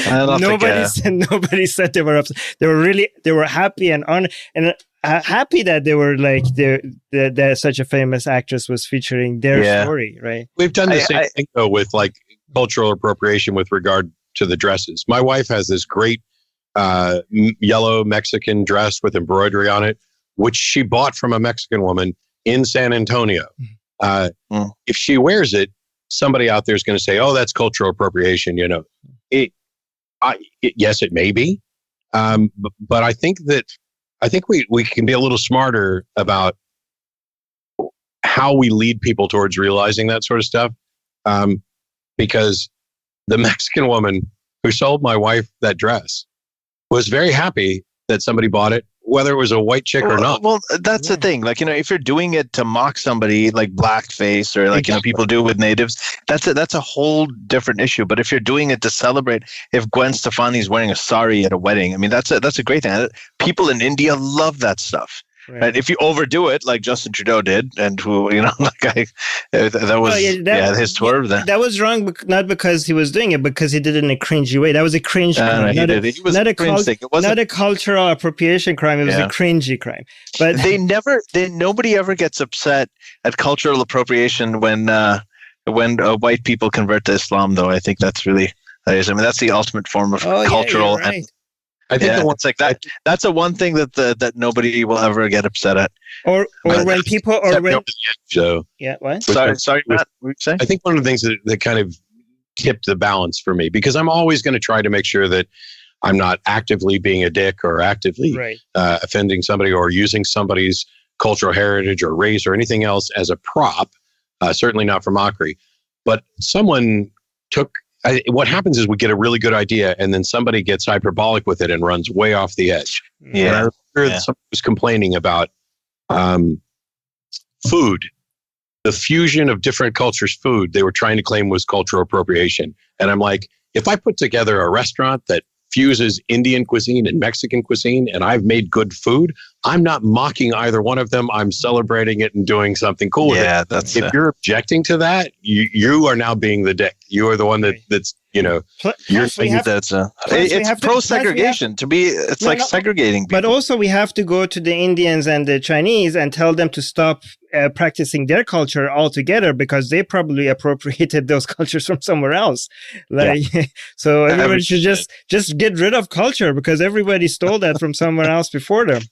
Nobody gets to use rice except for Asians. So we're gonna move on to I guess patron questions. Before that, I have one last question for you, because we put it in the description. I want to make sure we cover it. We've got the political climate right now. The left and the right. You've got Trumpism. You've got the regressive left. You've got all this stuff going on. And there's a question about criticizing Islam. I know I have actually heard from mainstream atheist organizers. And I met them at a Muslimish conference again, is that they said that they often shy away from inviting too many ex-Muslims or ex-Muslims there, because they don't want to be, most of them are liberal leaning, and they don't want to be associated with, the whole Trump's animus towards Muslims, and they don't want to be seen as right wing. So they're kind of quietly shying away from it. How do you criticize Islam as in the atheist community? In the age of far-right populism and Trumpism? Yeah, I don't think I don't. Or how would you propose? I don't think I'd change anything about the way that I've always done it, because it's about addressing ideas. Let me, present your idea. Tell me what you believe and why, and I will either agree with you or disagree. We can have a conversation about that. Despite being, I thought that I had been pretty left wing, but evidently I'm not left enough for some. I'm definitely not right wing, but I've had people on the left wing describe me as more right wing than them rather than less left wing than them. And there are issues where I'm going to be centrist. Like, I agree with Jordan Peterson, the government shouldn't dictate what kind of language you do. I don't think the law was going to do that at all. It may be the case that people were going to try to use the law that way, but I have confidence that we can settle these issues in the courts. But I don't think it should be. And that's also a liberal issue. At least it used to be. I think so. Yeah. And so when it comes to Islam, if I'm criticizing a religion, I'm not racist. A religion isn't a race. I'm not actively going after Muslims or brown people or whatever, however somebody else wants to categorize it. I'm talking about ideas. And the fact that someone takes that personally, the fact that someone is offended, is not my problem. It's sad, and it's something I have to keep in my mind to make sure I'm not actively trying to do that, to offend them with regard to their personal identity. But as long as I'm talking about it's kind of like in the courtroom. The truth is always a defense against claims of libel or slander. And if I'm discussing ideas, I think that is a perfectly justifiable explanation. So I can agree with Sam that Islam is a motherload of bad ideas. He changed it from the motherload of bad ideas to a motherload of bad ideas. And I agree. I think that's a better clarification, because Christianity is also a motherload of bad ideas. Even Jainism is a motherload of bad ideas when you get into it. Now, which ones are worse? I think if you're actively addressing the ideas, the attempts at policies, the interactions between religions and government, when you're talking about people's rights being marginalized, when you're talking about trying to build a better world, the fact that somebody gets offended that I'm going after their precious religion, not my problem. And when people want to say, there are people who will call in or write in actually and say, "What's wrong, Matt? Why don't you ever go after Islam? You're afraid of going after Islam. You go after Christianity all the time. Why wouldn't you go after Islam too?" And I'm like, I will. It's a call-in show, and I engage with what the callers want to do. And also, it's an area where I don't have a great expertise. But if somebody calls in, I go after it. I don't hold back just because, I don't soft pedal and go, "Oh, no, we can't address this because that might put me in the right-wing category." I am always just going to be straightforward and plain as best I can on those issues. Yeah. And what I find is that I get criticized by people further left than me. I get criticized by people further right than me. And I get praised by people on both of those sides, because the world isn't easily subdivided so that you can just dump everybody into a bucket. That's the mistake. And the buckets are getting ridiculous. I have been called a Nazi sympathizer because I am actively opposed to the idea of punching people on the street for their speech. That's it. I'm opposed to Nazis. I'm opposed to fascism. I am all for engaging on those things on an ideological level. I am all in favor of actual physical self-defense when there's a physical threat. Somebody's like, "What are you going to do when the Nazis come after you with guns?" I'm like, "I'm going to shoot them because they're coming after me with guns." But if they're standing on the street expressing their ideas, I think punching them is strategically bad, and I think it's a violation of humanist principles, and I will say so. And for that, I was labeled a Nazi sympathizer. This is what's happening with people who were on the left and my friends, and people who were way out on the right. They're closer together than they realize, and they are both advocating for a form of fascism in some sense, where one of them wants, government control and let's keep all the brown people out. And the other one wants complete censorship so that you can't raise ideas. I'm opposed to both of that. I'm not going for some perfectly in the middle way. I evaluate different situations on their own, independently. And as long as what I'm addressing is an idea and it's clear that I'm not just mocking people, that I'm not just trying to marginalize, "Oh, no, you come from a country that is predominantly Muslim, so I'm not going to allow you into my country." I think that's a horseshit policy, but I also don't think that it's completely unfounded for people to say, okay, where are the potential greatest risks of threats? They're not coming from Norway. They're not coming from a Catholic church. I think the Catholic Church does great harm worldwide, but it's not like those threats are the same. But just because a threat is greater doesn't necessarily mean it's a great enough threat to sideline an entire category of people who don't actually fit the category that you're trying to sideline. If you want to sideline terrorism, that doesn't just mean that you put up a wall and say, hey, no Muslims are getting in, because there's some Christian terrorists too. And there's plenty of Muslims that are never going to engage in that sort of thing. Would you say Islam is worse than Christianity? Like when people... At an ideological level, no, or not much, or it's kind of a coin toss. From a practical level, because of where Islam has power with regard to how deeply entrenched it is in government regimes and armies or armed forces and things like that, I think it's far more dangerous than Christianity.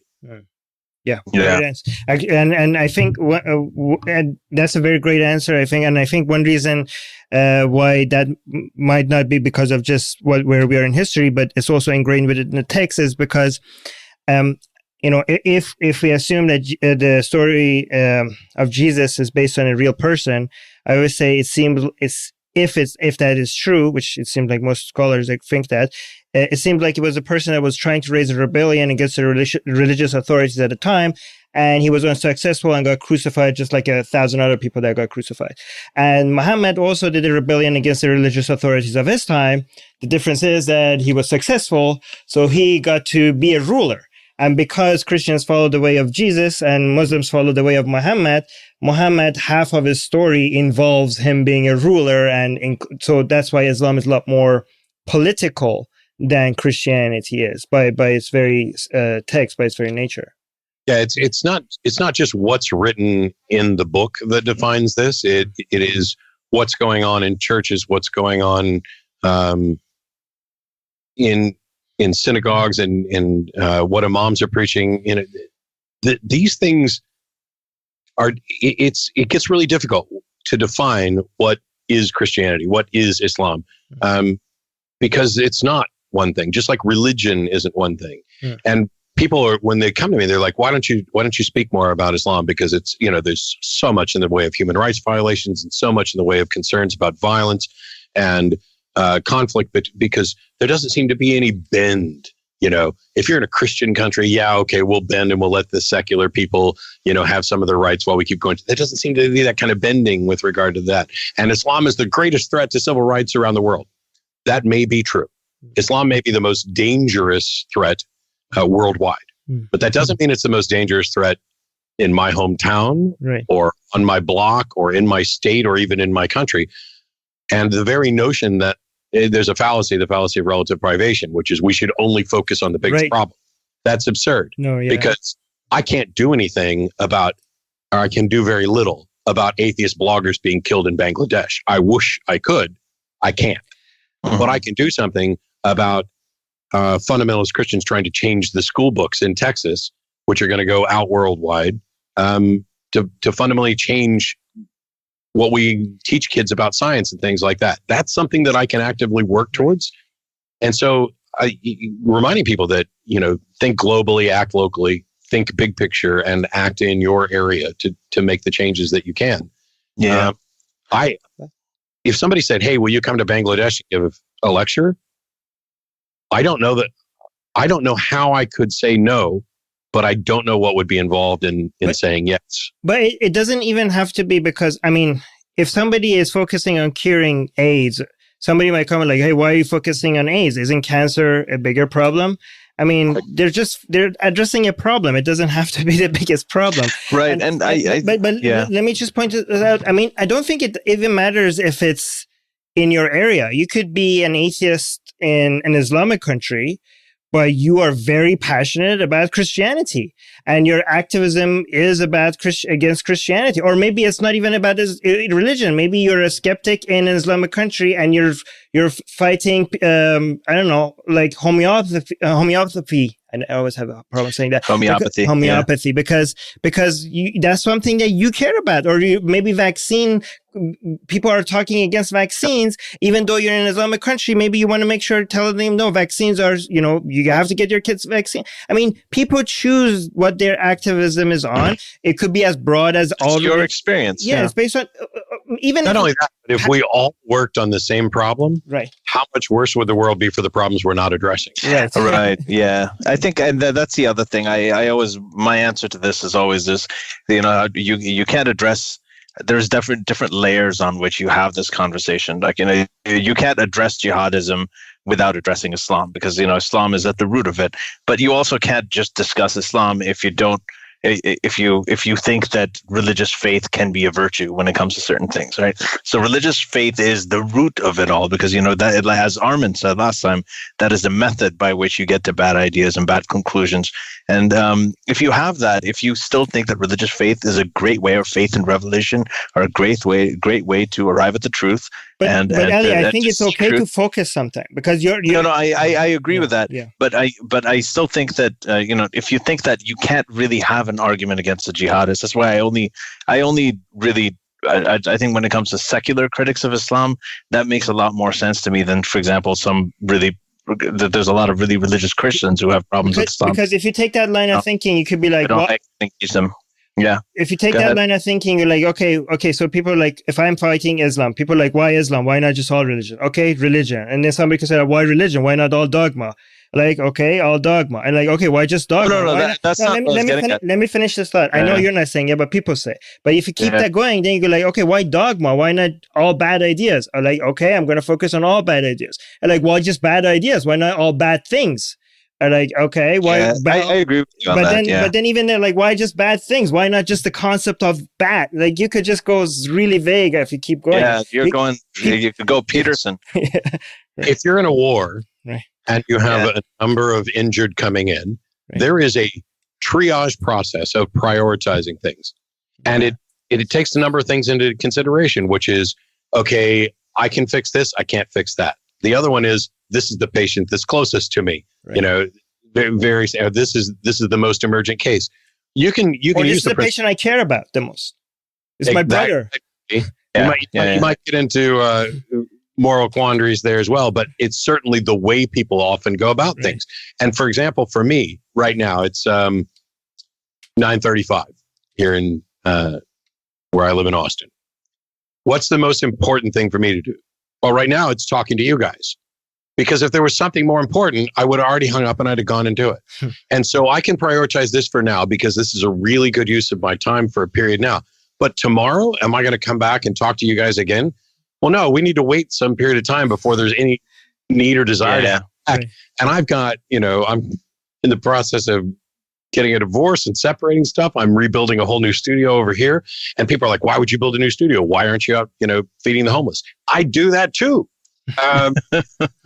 But, and maybe tomorrow, the most important thing for me to do, just for my own mental health, is to go play poker or go play pool or do something, see a movie, because you can get fried and burnt out if you don't balance things out in your life. And if somebody comes up and says, I donated $400,000 last year to diabetes research, and you donated $400. So clearly I'm more moral than you.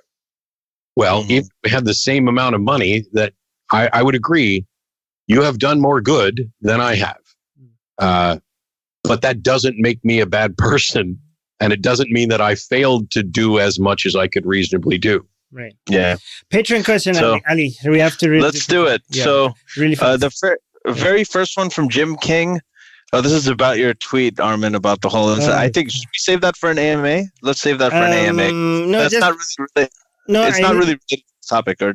I don't know. I want to make sure we answer Patron really quickly. I don't think we can answer really quickly. Yeah, but it's not. No, let's ask it. Let's just be fair to our patrons. Okay, so like saying, ask Matt if there's anything wrong with incest if both relatives sincerely consent and there is no procreation. That's not enough information to reach the conclusion. I ended up having a lot of conversations about this, so I'll give you the shortest answer I can. Are there situations where I have no moral objection to incest? Sure. I don't know how many of those are really feasible. We know of things about kin attraction, and we know people who entered a relationship not knowing that they were related.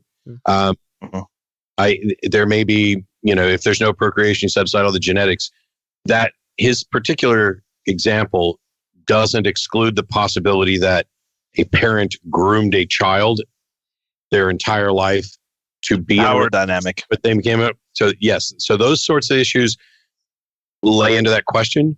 But the blanket statement that incest is immoral across the board, I can't buy that. Right. But any issues that you would have with it would be the same issues we would have with a non-incestual relationship. So yes. It's not the incest that makes it bad. It's the power. If there's a power dynamic, well, we have a power dynamic problem with non-incestual. It is about informed consent. Right. And whether or not people are taking responsible actions. Okay. Yeah. Okay, so let's move on. From Mars Chung, can you ask Matt how he approaches sophisticated theology and how apologetics are able to find justifications for liberal values? I think we through a reading of. Didn't we? Yeah, I think we did. Yeah. Yeah. Christianity taking credit for Enlightenment values and so on. So, Michael, that's kind of two things. So on sophisticated theology, I'm not convinced that any such thing exists. I actually call it obfuscated theology, right? Because I couldn't agree more. Yeah, the arguments William Lane Craig presents are exactly the same as Ray Comfort's. They just sound better. Right. It's hiding really dumb arguments behind really complicated words. Well, a really good example of this is it's creationism and intelligent design. So intelligent design came in, and that was supposed to be a sophisticated one, but it really is creationism just dressed up in a very nice way. So for example, this argument that the God is the greatest, imagine the greatest thing, and now because you imagine it must be, is like you could really dumb it down. You're like, okay, I'm imagining the most delicious ice cream in the world. So does that now exist? Like you could if you take around, I don't know, if you take around the wording that they use and just present it in a simple way, I think most people can recognize how dumb they are. You can't do that with just delicious. There's something about greatness that actually includes existence or the greatest evil. How about the greatest evil? Can you do it with the greatest evil? Okay, so if there's the greatest good, then there should be also the greatest evil, but they don't have that because the devil is not all powerful like God is, right? So the other problem with that is that they just assume that the greatest possible thing necessarily exists because it would be greater to exist than not exist. Which is a little bit of a bait and switch, but also there's a good response to that I like, even though I know this one. It's not going to be convincing, which is it would be much more impressive for me to be able to create a universe without even exist. So that actually proves that based on that argument, God should not exist because yeah. All right. So I have there's two questions that Michael asked that actually kind of go together. So I'll read them both. First, what is the most common fallacy you've heard during your debates? And the second is which of the well-known apologists is the most ridiculous? Putting you on the spot. I think he wants to name names. That's going to be your call. When I say that William Lane Craig's arguments are the same as Ray Comfort's, I guess I'm implying that Ray is more ridiculous, when really it's just he's not as good at relaying the same argument. There are some individuals that actually half of my debate opponents probably have made similarly ridiculous claims. Mike Lacona, who's a smart guy, basically argued for the supernatural on behalf of Ouija boards and moving trash can lids, and it was just bizarre. Cy ten Bruggencate is a presuppositionalist who doesn't even really completely understand the precepts that he's parroting when he talks about this stuff. And Matt Slick is also smart guy, but they get stuck in sort of a loop, a defense loop of how do you know that? How do you know that? You could be a brain of that without actually acknowledging the fact that while neither of us can solve the problem of hard solipsism, pretending like you have just makes you look ridiculous. As far as the most common fallacies, probably argument from incredulity or argument from ignorance. But it might actually, the thing is, depending on how they structure the argument, the fallacy could change because most people don't put together a syllogism. Most people are speaking plain, and you're going to find there's a bunch in there.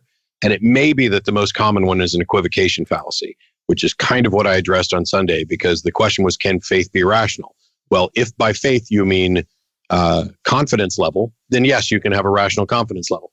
If by faith you mean the foundation for belief instead of evidence, then no, that's not rational. And what ends up happening is they argue on behalf of this type of faith in order to bolster this other type of faith. And that happens even when it's not the most obvious fallacy, because it's a problem of language. So, next question. I'm going to go to Jim again. Jim says a number of studies have shown a link between attending religious services and living longer. It may be due to having a support group and not feeling like one is alone in the world. How do you see non-religious people forming similar congregations or congregating, organizing? I think we're already doing that. Like I said, we needed some time to begin building up the community, but we're doing that with Oasis, Sunday Assembly, Skeptics in the Pub, just building up communities, the Atheist Community of Austin, pick another secular community, recognizing that we're human beings who generally, not everybody, thrive in social situations and decline when we're on our own. There's a benefit to cooperation and working together. It's not surprising to me that people in active communities live longer. It's not a testament to the truth of their religion. If it were, it wouldn't be true for all of these various religions. You know, not just like the First Baptist Church of Harvester. Those people live 4 years longer. It's religious individuals across the board who are actively attending and participating in group stuff. Yeah, that's a really good point. And just a shout out right now for people in Canada in general. Look up Greta Vosper. She actually runs the Westfield United Church, and she's also involved with Oasis. I've spoken at both, and these are both sort of Sunday assemblies that are non-theistic, and they're fantastic. I had a great experience. Do you with think them. like we should? What do you think about people that want to build something like a church, like with singing and something that celebrates, I don't know, humanist values, kind of. That's exactly what it was. What I spoke at was Oasis and Westfield United. Right. They actually had songs about, but they were about love. People, and what if people say, like, now you're turning like I know this is ridiculous, but what if people say now you're turning atheism into a religion? Yeah. So one other thing about the religious thing that might do it is a lot of religions discourage things that might cause you to live a shorter life, like drinking and smoking and things like that. Those are. I mean, there are religious people who do all those things, but there are religious prohibitions against some that could factor in. I don't want to see atheism become a religion. I want to see atheists doing the things that religions stole and tried to co-opt for themselves. Yes. Sunday Assembly, taking Oasis, it back. Yes. Those things are not what I would normally do on my Sunday if I had Sunday off. Just because I have enough of that going on the rest of the time. I will happily speak at them.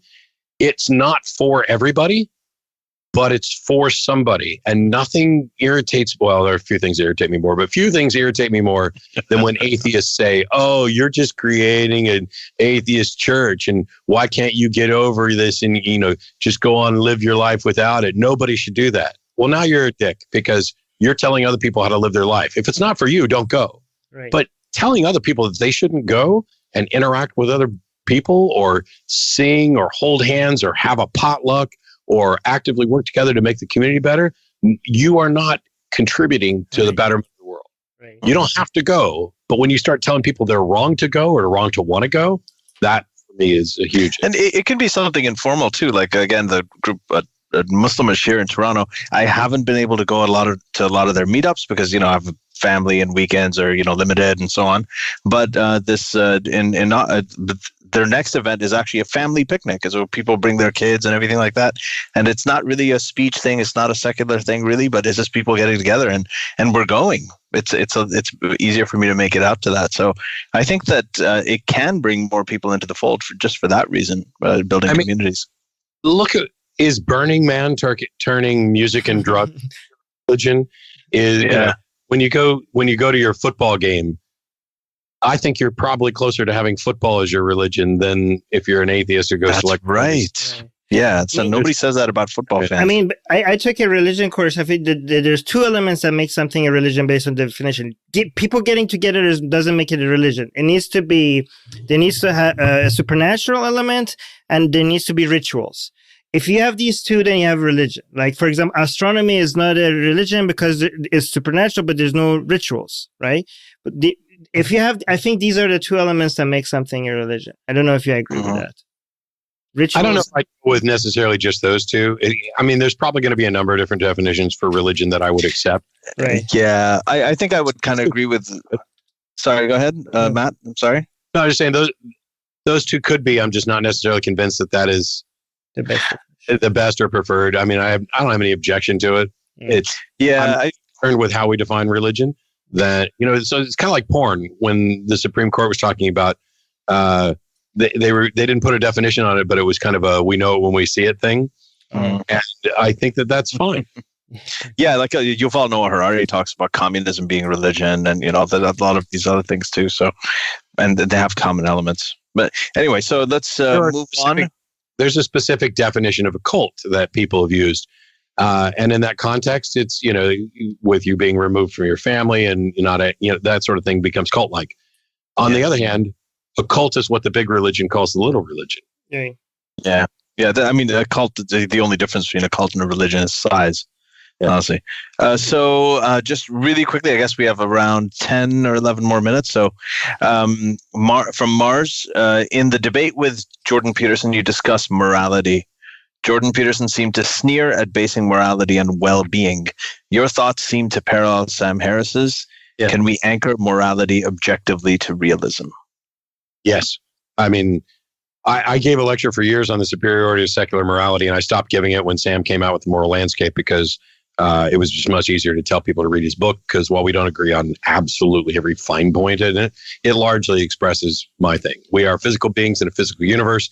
The rules of the universe dictate the consequences of my action. They also dictate what is or isn't contributing to my well-being. The rules of the universe also could dictate whether or not it's contributing to society's well-being.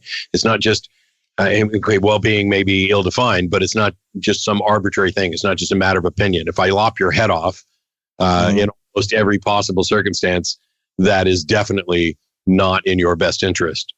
Well, I liked what you said in there, where you said that once you've lopped my head off, the being part of well-being is already gone. Right? There's no, you're not. It doesn't exist. So that that was a great line. It was the first time that had happened where that just came up on the fly because it struck me that there was not that he was being intentionally obtuse, but because he has an understanding of what should be a moral foundation, that even when he was willing to concede well-being, he couldn't see how we could objectively address it. And why not being would be in conflict with well-being. You can't go more. There's only a limited number of ways in which you can interpret that. From Reason on Faith, this is just a comment, and I think it's a good comment. He's talking about a subsect of Muslims called the Ahmadi Muslims, and he is an ex-Ahmadi Muslim himself. Ahmadis are actually persecuted by all other Muslims. They're frequently killed, and they go through horrible things. So he said, I agree with Matt about the moderate types giving air cover to the more fundamentalist types, and this is why I believe it's important to tackle the feel-good memes of Ahmadi Islam, which mistakenly paints Islam in general as peaceful and somewhat progressive. Ahmadis are actually some of the most peaceful people in the world, and it's very dangerous because they're making it seem like Islam is not dangerous. And they're saying that's what Islam is all about, right? So so they're kind of giving cover too. So again, these are if somebody is peaceful, like if we're saying they're dangerous, we're not talking about the people. The people are probably awesome people. We're just talking about the effect of spreading these ideas that there's nothing wrong with Islam is kind of dangerous. And this is very important coming from somebody that comes from the Ahmadi community and acknowledging that. So yeah. I've been asked before about this thing about is Islam a religion of peace? My answer is simple. No. I'm not convinced that any religion is a religion of peace. I think that's a gross oversimplification. Can it be? Sure. Under specific interpretations with people cherry picking, you can make any sufficiently exhaustive text that has served as a foundation for religion. You could build a religion that is a religion of peace, or a religion of war, because life isn't that simple, and what we constructed in religious texts isn't that simple. Right. It's more about the method of coming to what works instead of just like deciding like, hey, I'm going to. I mean, the problem with even the peaceful interpretations is that because the method is so faulty, it's not a reliable way of getting to peaceful and prosperous solutions, right? Even if we by accident end up getting it to a good one. But go on. Yeah. So next question from Michael is Jordan Peterson an atheist? That's it. Under my definition, I think that he is. Yeah. But there's a difference between whether or not somebody fits the description of atheist and whether or not somebody self-identifies as an atheist. Mm-hmm. And he has been reluctant to self-identify as pretty much anything. So when you're talking about how people personally identify, if somebody tells me they're a Christian, I'm going to take them at face value. I may, maybe they have this esoteric definition of Christian, and maybe by him believing in God in a metaphorical sense, that might exclude him from being an atheist. What I will say, once upon a time, somebody in the atheist community said, we all know Trump's actually an atheist. And I gave the talk immediately after them and said, no, actually, we don't know that. And the guy has said the opposite. And even if he was an atheist, I would acknowledge it as a fact of truth, but I wouldn't claim him as an atheist within our community or anything else. Whatever Jordan Peterson is, he is not a skeptic. He is not a humanist. And I don't view him as part of the atheist community. Why is he not a humanist? What pronoun would you use for him, though? Confused. Oh, yeah, I'm kidding. Confused. It's just a joke. He's not a humanist, but while he mocked humanism in that discussion and suggested that Soviet Russia was secular humanist. And it's true that Soviet Russia was secular, but the comparison between the principles of setting up a government as like the ruling body, revered, you couldn't question, and humanism, those things aren't even on this same page. Actually, you know who else said that? Yuval Noah Harari. It didn't say exactly that, but if you read his book *Sapiens*, he actually he says humanism. He has different kinds of humanism. The whole way he defines humanism is that we basically center everything about human beings. And he said religion did that, and then liberal humanism did that, but then communism and all that they did it too. So no, but I want to get back to Jordan Peterson. Why do you think he's not a humanist though? Like I know he said something about. I don't really see much value with what people identify as. If somebody comes and says, "Hey, I believe in a conscious creator of the universe, but I identify as an atheist," well, they're free to call themselves whatever they want. But based on the definition of what an atheist is, they're not an atheist. I mean, whatever they identify as is irrelevant, I think. So that's also why I think he's not a humanist, because. What little time we actually spent talking about humanism, he completely misrepresented it and did not seem to value it, and seems to think that you can't have a moral foundation without appealing to God either as a metaphor or as an actual agent. And that is the antithesis of a foundation for secular humanism. Right. Yeah. So I'm gonna go on, and because we just have like about 3 or 4 minutes left. So we've got some comments. I just want to mention the Calgary one. Make sure we mention Louis. Yeah. Calgary. Okay. So, sorry, which Calgary one? You read it out. Well, in Calgary, like Louis Edward is saying, in Calgary we are creating a community similar to what you are describing. About atheists getting together. I just want to give them a shout out. Our organization is the Atheist Society of Calgary, ASC. Great job, Luis. That's awesome. Good job. Yes. Yeah. Thank you. And so I want to. We'll finish with the last one here, just from Mars. He's saying, how did you learn how to debate like you do, and how would you suggest learning how to do it? Well, the self-promotional idea would be to say, watch my Atheist Debates Patreon channel where I go through things and describe it in great detail. We're going to do that at the end. We're going to tell people how to find you. Yeah. I really can't answer this, because when I was a kid, I think I was in a debate class for one semester, and it was a train wreck, and I don't know that I actually learned anything. The way I got, and the process by which I developed whatever skill I do or don't have, was I just did it. I did the work of navigating my way out of religion. I had a good understanding of that. And then I talked to more people. And then I started writing stuff for websites, and I would engage in written debates and discussions with people. And there were loads of mistakes made.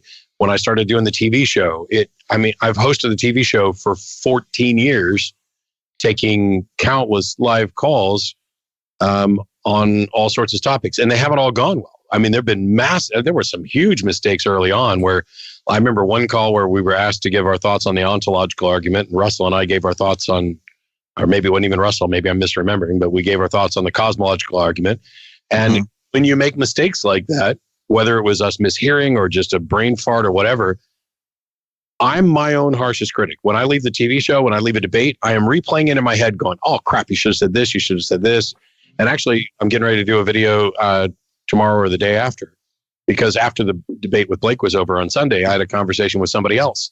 And in the process of having that conversation, I came up with a far better analogy for what we were discussing that I think imparts so much clarity into it. So I jotted it down. I actually went over and told Blake, and he got what I was saying right away. And I think it would have been useful in the debate. So you take notes. And I've done videos where I give tips on things. Number one, you got to be willing to change your mind. You can't go into these things saying, I'm right, you're wrong, and here's why. So you have to have the right goals. And if the right goal is to actually have a conversation and to get closer to a better understanding and help somebody else understand and help you understand, that to me is the right motivation. I don't, even on the TV show, people pull out the clips of here's Matt on a rant, or here's Matt, smacking down Christians left. I hate those videos because they don't represent what's actually going on. They're just amusing. Go into it with the right frame of mind. If you actually care about the conversation and building a better world, you're going to do fine. You're going to make loads of mistakes. Be critical yourself. Take the criticism in. Don't worry. You're going to get loads of criticism from people who are also wrong.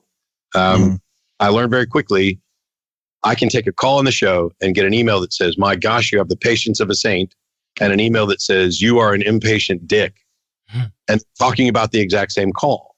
And so you have to realize that everybody's watching these conversations with their own baggage. And I try to go into every debate or every discussion assuming that somebody is hearing all of this for the first time, and that I have an obligation to be the best representative I can be. And I also go into it knowing that I am going to fail to be the best representative, but knowing that helps me get better. And then it's just practice. It's a skill. It's in part theater, because you have to actually develop a relationship with the audience. There's a reason why they don't get to dismiss me as easily as they might dismiss, Dawkins, for example. So if you're in a Southern Baptist church and you want to have a debate, the people in that church can easily dismiss Dawkins, even though they shouldn't. Even it's not like I've necessarily got better responses or arguments than him, but they will dismiss him. And they can't do that as easily with me because of the background and because of, having done so much of this. It seems like Mars is asking his question because he wants to learn from you. He's saying, I really want to be able to do what he does. He kicks ass in debates. This is something I'd love to learn. Maybe your path towards this is different from other people. Do you have if somebody is interested in getting better at debates, maybe they should, we'll give a shout out to how people can come and watch your videos and where to find you. Do you think that's a good idea to basically see how you do it, or do you have any other advice? Watch a lot of debates, and don't just watch mine. I post mine, and then I post deconstructions of them to show the mistakes that I made.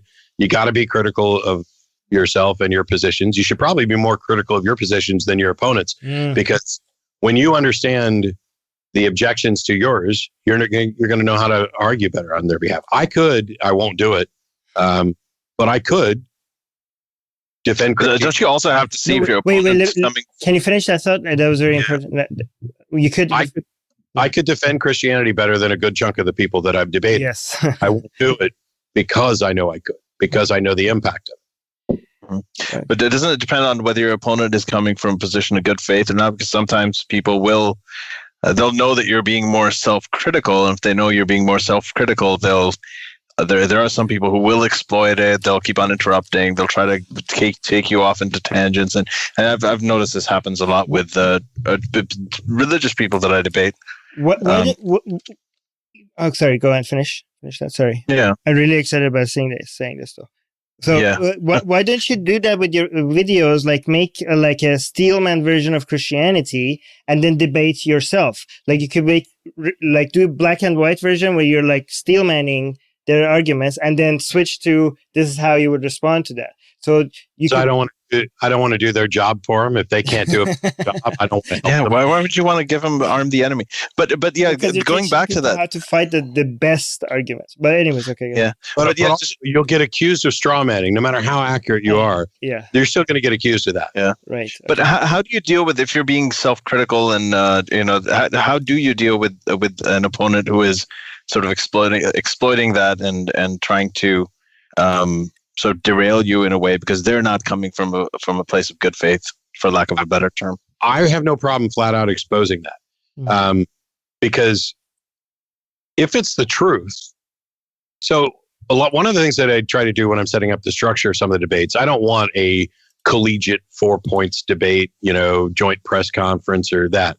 I want to actually have a conversation because I trust that a good chunk of the audience, the portion that I think is reachable, will be able to tell who is actually thinking and responding and who is just regurgitating something that they heard or something. Mm-hmm. And I'm fine with interruptions. And matter of fact, in the last few debates I've done, it was, let's do it as a conversation where I get to ask you questions for 10 minutes. You get to ask me questions for 10 minutes. And the time belongs to the person who's asking the questions. So that if I ask you a question and I don't like your answer, I don't think you're getting there, I get to interrupt you. Everybody knows I can interrupt you to bring you back to the question. And I trust that the reachable portion of the audience is able to tell the difference between someone interrupting in order to prevent a good point being made and someone interrupting in order to bring someone back to the question at hand because they're often rabbit trails. And so if somebody is trying to exploit, this, I'm happy to call that out. Thing is, I try not to go negative or aggressive until after they've done it. Because if you maintain the high ground, if they start going really low, you can go a little lower and still look like you're, way ahead. Uh-huh. But at the end, if what you're saying is true and you are being reasonable and you are honestly sitting there thinking about and responding and trying to interact, and the other person is trying to avoid or manipulate or use some tactic, I trust that the reachable portion of the audience can see that. Yeah. Well, thank you. We've taken more of your time than we thought we would. Yeah. Where can you find you? At mattdillahunty.com is pretty easy. Also, Atheist Debates or patreon.com/Atheist Debates. But if you just Google my name, you'll find it all. The Atheist Experience TV show, the Patreon, Twitter, and everything. They're all linked from mattdillahunty.com. And we'll put them all in the description here. Yeah, but some people listen to the podcast, they don't have the notes. But there are some videos you do that really on your own channel that really breaks these things down into the most simple, like really ideas that seem like very complicated that other people made complicated for no good reason. You really break them down in such a digestible way. So I think if anybody is interested in debating these topics or even just having an understanding of how to approach some of the arguments people have about faith or religion, I think your channel is such a great resource for that. And I can't recommend it enough. Yeah. Thank you very much. Yeah. I do this because I love it. And I'm very grateful to the community because for 4 years now, it's been my job. I left my software job and I produce 3 videos a month for the Patreon thing. It's managed to keep me from losing my house and afforded me much more free time to go around doing lectures, debates, magic shows, and using the magic to teach skepticism. Which is such a great way to teach skepticism, because basically you're saying something that seems like something. I mean, to kids especially, it's such a powerful way to make them skeptics, because they could see something and they know there must be a reason why this is happening, it's not real. And when you show them, I don't know, I think it's the best way. Say, you know, all those miracles that you read about? Well, you know. No, but I mean, like to kids, you need to demonstrate things instead of explaining sometimes. And I think magic tricks is a very powerful way of doing it. Oh, I loved it when I was a kid. I loved magic. I still do. It's just something. I don't get it.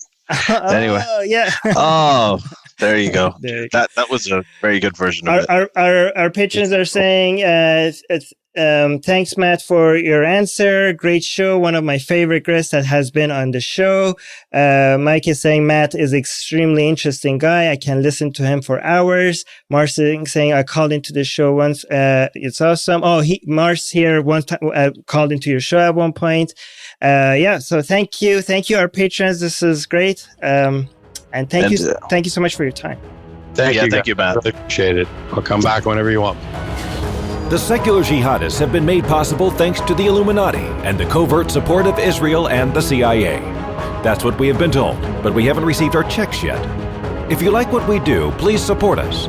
Share the podcast with your friends. Write and tweet us with topic and guest suggestions. Or head over to secularjihadist.com and give $1 or more for exclusive access to live video. Have your questions read and answered on the air, and more. Till next time, may the flying spaghetti monster be with you.